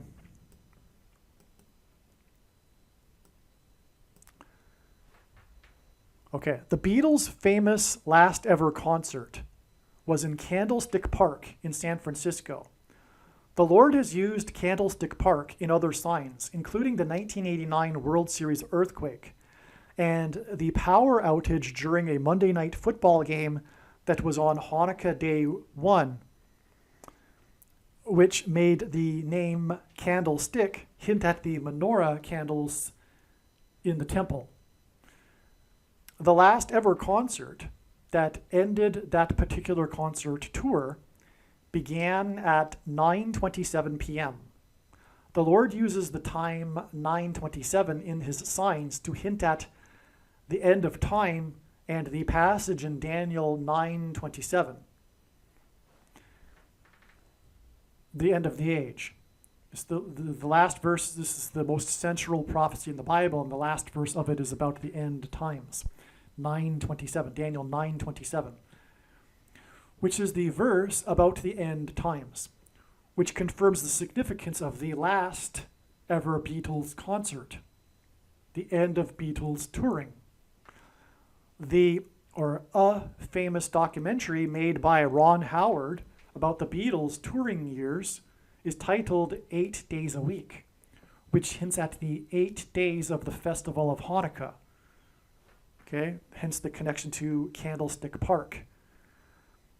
The last ever concert on August 29th, 1966 was 6 + 6 + 6 days after John Lennon's infamous press conference in Chicago, the home city of Barack Obama, on August 11th, 1966. And 6 + 6 + 6 days hints at 666, the number of the Antichrist. Lennon apologized and clarified his remarks from earlier in the year, which had recently become major news. Quote, "Christianity will go," said the unguarded Lennon in February. "It will vanish and shrink. I needn't argue about that. I'm right and will be proved right. We're more popular than Jesus now. I don't know which will go first, rock and roll or Christianity. Jesus was all right, but his disciples were thick and ordinary. It's them twisting it that ruins it for me." In his apology on August 11th, 1966, Lennon said, "I'm not anti-God, anti-Christ, or anti-religion." John said, I was not saying we were greater or better. I wasn't saying whatever they're saying I was saying. I'm sorry I said it, really. I never really meant it to be a lousy, anti-religious thing. From what I've read or observed, Christianity just seems to be shrinking, to be losing contact. 6 + 6 + days after his apology and his use of the word Antichrist was the last ever concert that began at 9:27 p.m., which hints at the verse in Daniel about the Antichrist. To confirm his signs, God pairs 9 and 44. From the last ever concert, it is 4,440 hours, the equivalent of 185 days, to the 9th Grammy Awards, in which the song Michelle won Song of the Year for the year 1966. And again, that was exactly 680 months to the release of the last Beatles song, which reached number 1 60 years and 6 months after their first number 1 song. All right, so you got that here? One of the big stories about the Beatles was this moment and this controversy after Lennon said that he was bigger, that the Beatles were bigger than Jesus, right? To sum it up. And he apologized for that 6 + 6 + 6 days before the last concert. And he mentioned the word Antichrist in his apology. And the number of the Antichrist is 666. And then from the apology, it is 4,440 hours, which hints at the 44th president, to the 9th Grammys. And God pairs 9 and 44 to confirm the signs and connections. And the 44th president will become the president again through Michelle, and Michelle won the Song of the Year at the Grammys. And as I explained earlier, that connects with the number 68, which is a hint at the word stone, to the release of the Beatles song in conjunction with the release of the Stones, the Rolling Stones album, as I explained earlier. So this is all amazing here.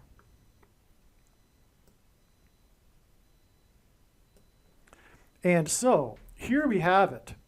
The Beatles represent the baby boomer generation, but the baby boomer generation and their cultural revolution represents the radical departure from God. And the Beatles also represent this cultural revolution as, in a way, they led the way. It's not even as in a way. They did lead the way, literally. The Beatles led the way in the cultural revolution.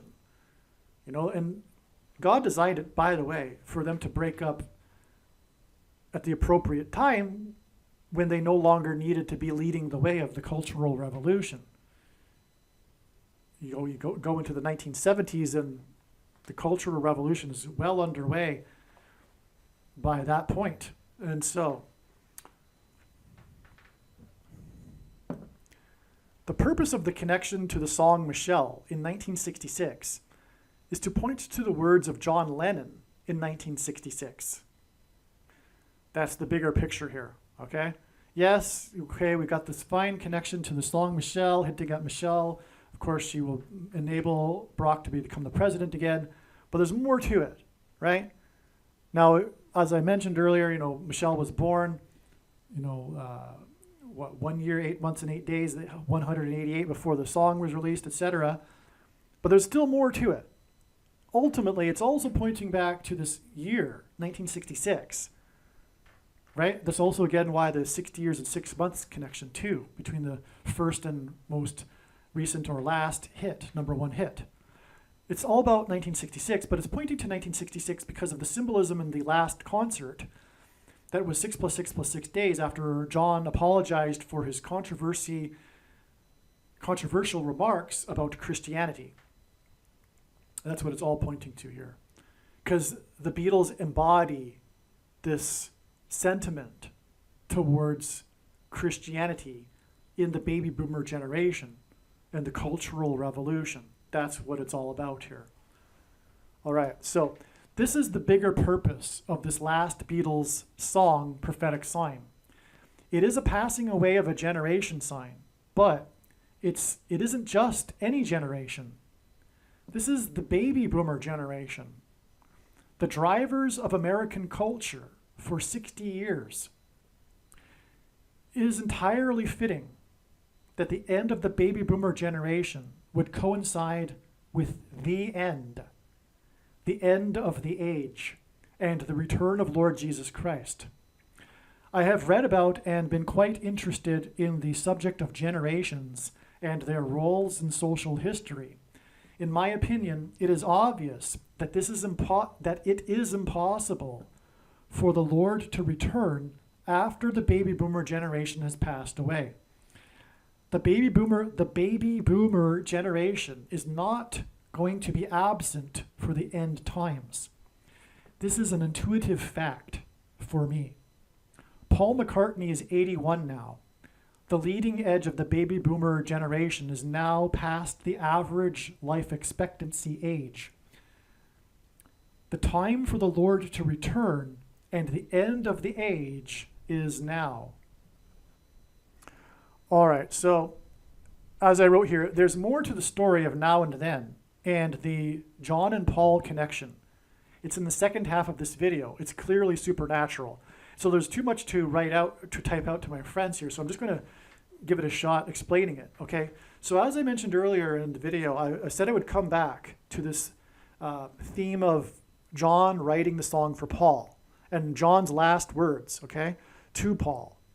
By the way, those last words to Paul were in the hallway of the Dakota building in Manhattan, and John was shot in the Dakota building of in the hallway of the Dakota building in Manhattan, okay? But anyway, his last words to Paul were, "Won't you think of me now and then?" And the song, as we know, was titled Now and Then, that John wrote shortly before he died. And clearly it's a song that's about friendship. It's clearly about Paul. And there's even speculation, which I think is true, that the words for Paul on the original copy are actually John's handwriting. All right, but shortly after, from what I understand, from what I recall, maybe like a year after John died, Paul McCartney had gotten together with his childhood idol, Carl Perkins, a famous singer from before the time of the Beatles. And Carl, I guess it would have been the 50s. I think Carl Perkins would have been a rock and roll artist in the 1950s. But Carl Perkins, in the presence, I think in Paul McCartney's home, from what I recall, sang a song that he wrote for Paul. And the song ends. How does the song end? The song ends with the words "now and then." But I'm not sure if it says, "Won't you think of me now and then?" But I think it is. I think it does say something to that effect.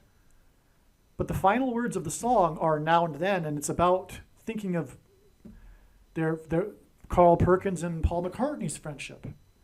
And apparently, McCartney broke into tears because Carl Perkins sang the song for him. He hadn't heard it before. Paul hadn't heard the song before. He sang it for him in his home, and Paul McCartney broke into tears and had to step outside. And then Linda McCartney explained to Carl Perkins what had happened, because those were the last words, and Carl didn't know that. Those were the last words of John to Paul. And that can't be a coincidence. But not only that, we have in a video, and you can see it in the video that I've linked to in this email, but there's a moment where Carl Perkins is in his home studio telling the film crew about the story, about the song that he sang for Paul and the sentimental meaning it had for Paul and everything. And right at that moment, on the intercom, his wife or someone buzzes Carl Perkins and tells him that Paul McCartney had just called. And the film crew and Carl Perkins is shocked, and the film crew are like laughing, but it's like a shock kind of laugh. Like, like, we can't believe what's just happened here. Because he was just talking about Paul. And then Paul called him. And it's not like they call every day, because Carl Perkins asked his wife or whoever, "Did you get his number?" because Paul just the message was Paul just called. Well, did you get his number? So anyway, it's not like they're calling every day, every hour or something. And then Carl Perkins said to the film crew right after that, so if you don't think that this man has some kind of connection to the spirit world, so that was Carl Perkins' words. And so there you have it. There's more confirmation of the supernatural confirmation from God that this song is there's something supernatural here. These were the last words of John to Paul. The song's named Now and Then. Won't you think of me now and then? And they were given in the hallway where John was shot. And now you have the story of the Carl Perkins connection as well here. What can we say? This is clearly a song about the passage of time, and God has done some amazing things here regarding this. Lennon said his last words to Paul, "Won't you think of me every now and then?" In the hallway of the Dakota building. Lennon was shot in the hallway of the Dakota building. The first recording of the Beatles was on August 22nd, 1962, when Granada Television documented the up-and-coming Liverpool band. That was the first time they were ever recorded. All right? August 22nd, 1962. The last time the Beatles met together to record was August 20th, that's a typo, 1969. 2 days later was their final photo shoot at Lennon and Ono's home, the photo shoot for that album. The final song they recorded on August 20th, 1969 is titled The End. It's the final song on the Abbey Road album. In Daniel chapter 9, the end of the age is a symbolic 7 years. From the beginning of the Beatles first being recorded to the end with the song titled The End, it is exactly 7 years. In the song, McCartney plays tribute to George Harrison by playing a slide guitar. Harrison's biggest song was My Sweet Lord. Okay, the new song, the song Now and Then, used AI, artificial intelligence, in its production, and it was released on the same day that Kamala Harris, which is hinted at with George Harrison and the slide guitar, was in the UK, the home of the Beatles, to speak about AI. That's astounding. All right, again, the song used AI in its production, and a part of the song points to George Harrison because of McCartney's playing the slide guitar.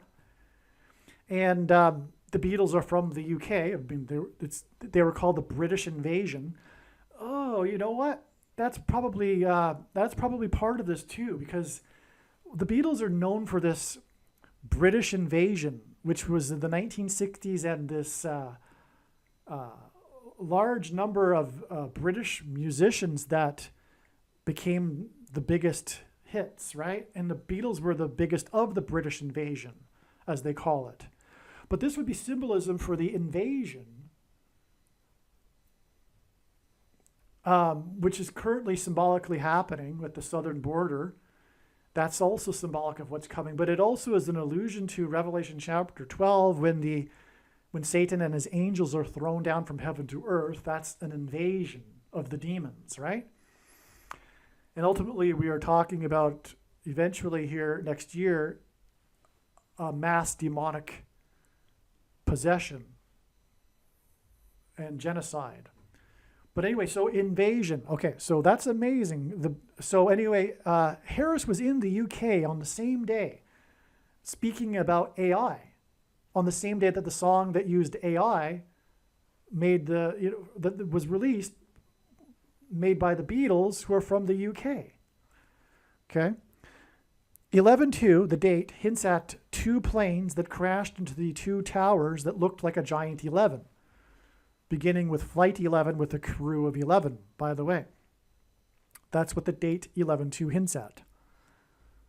11-2 in 2023 was exactly 36 months, and God uses 36 months for a few reasons, but one is that in the Bible, King Ahab was given, or rather, God relented from destroying the kingdom of Israel after King Ahab repented, and God relented for 3 years. That destruction that would have happened had King Ahab not repented.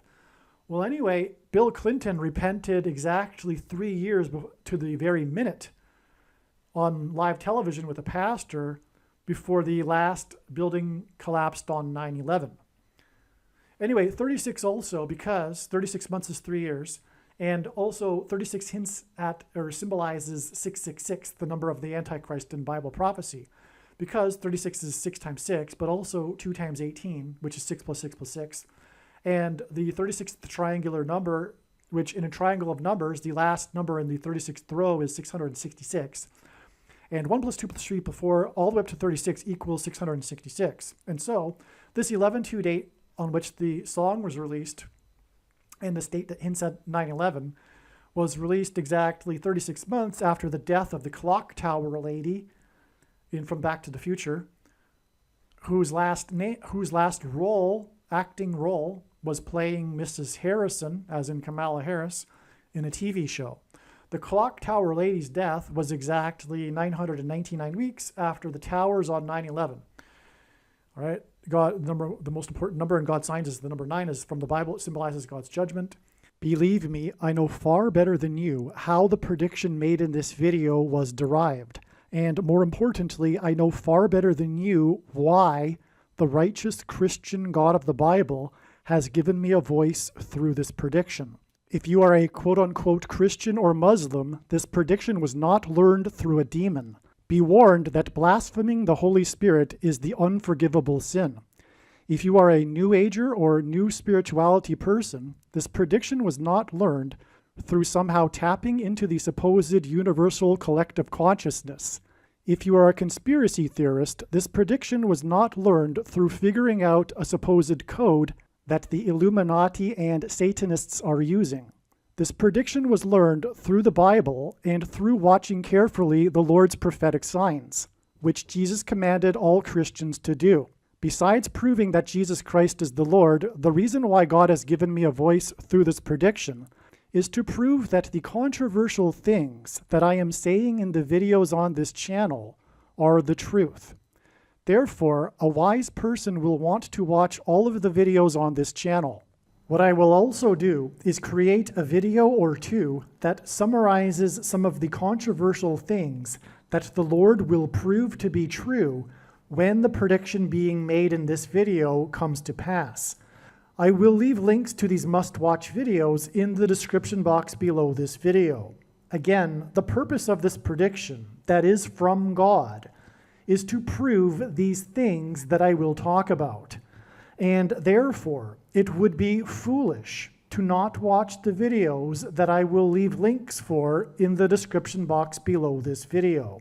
Aliens and UFOs are demons masquerading as aliens and UFOs. Most people's spiritual experiences are demonic deception, especially if they are not a true follower of Christ. In the last days, many people who claim to be a follower of Christ will have spiritual experiences that are in reality demonic. God became a man and died a horrible death at the hand of the ruler of this world, Satan, and then defeated death for you, so that you too can overcome death, which is the price that must be paid for sin. It is time to repent, which means to change one's ways and turn to God and become a disciple of Jesus. Please leave a like and upvote the video, and once this prediction has come to pass, share this video with everyone you know, and more, don't stop sharing it everywhere in social media. It is essential that everyone immediately read the homepage of my website, TrumpPrediction.com. If you are watching this on the YouTube platform, please note that not all of the videos are on YouTube. You need to switch to the Odyssey.com or Rumble.com channel, and do it now in case you aren't able to later.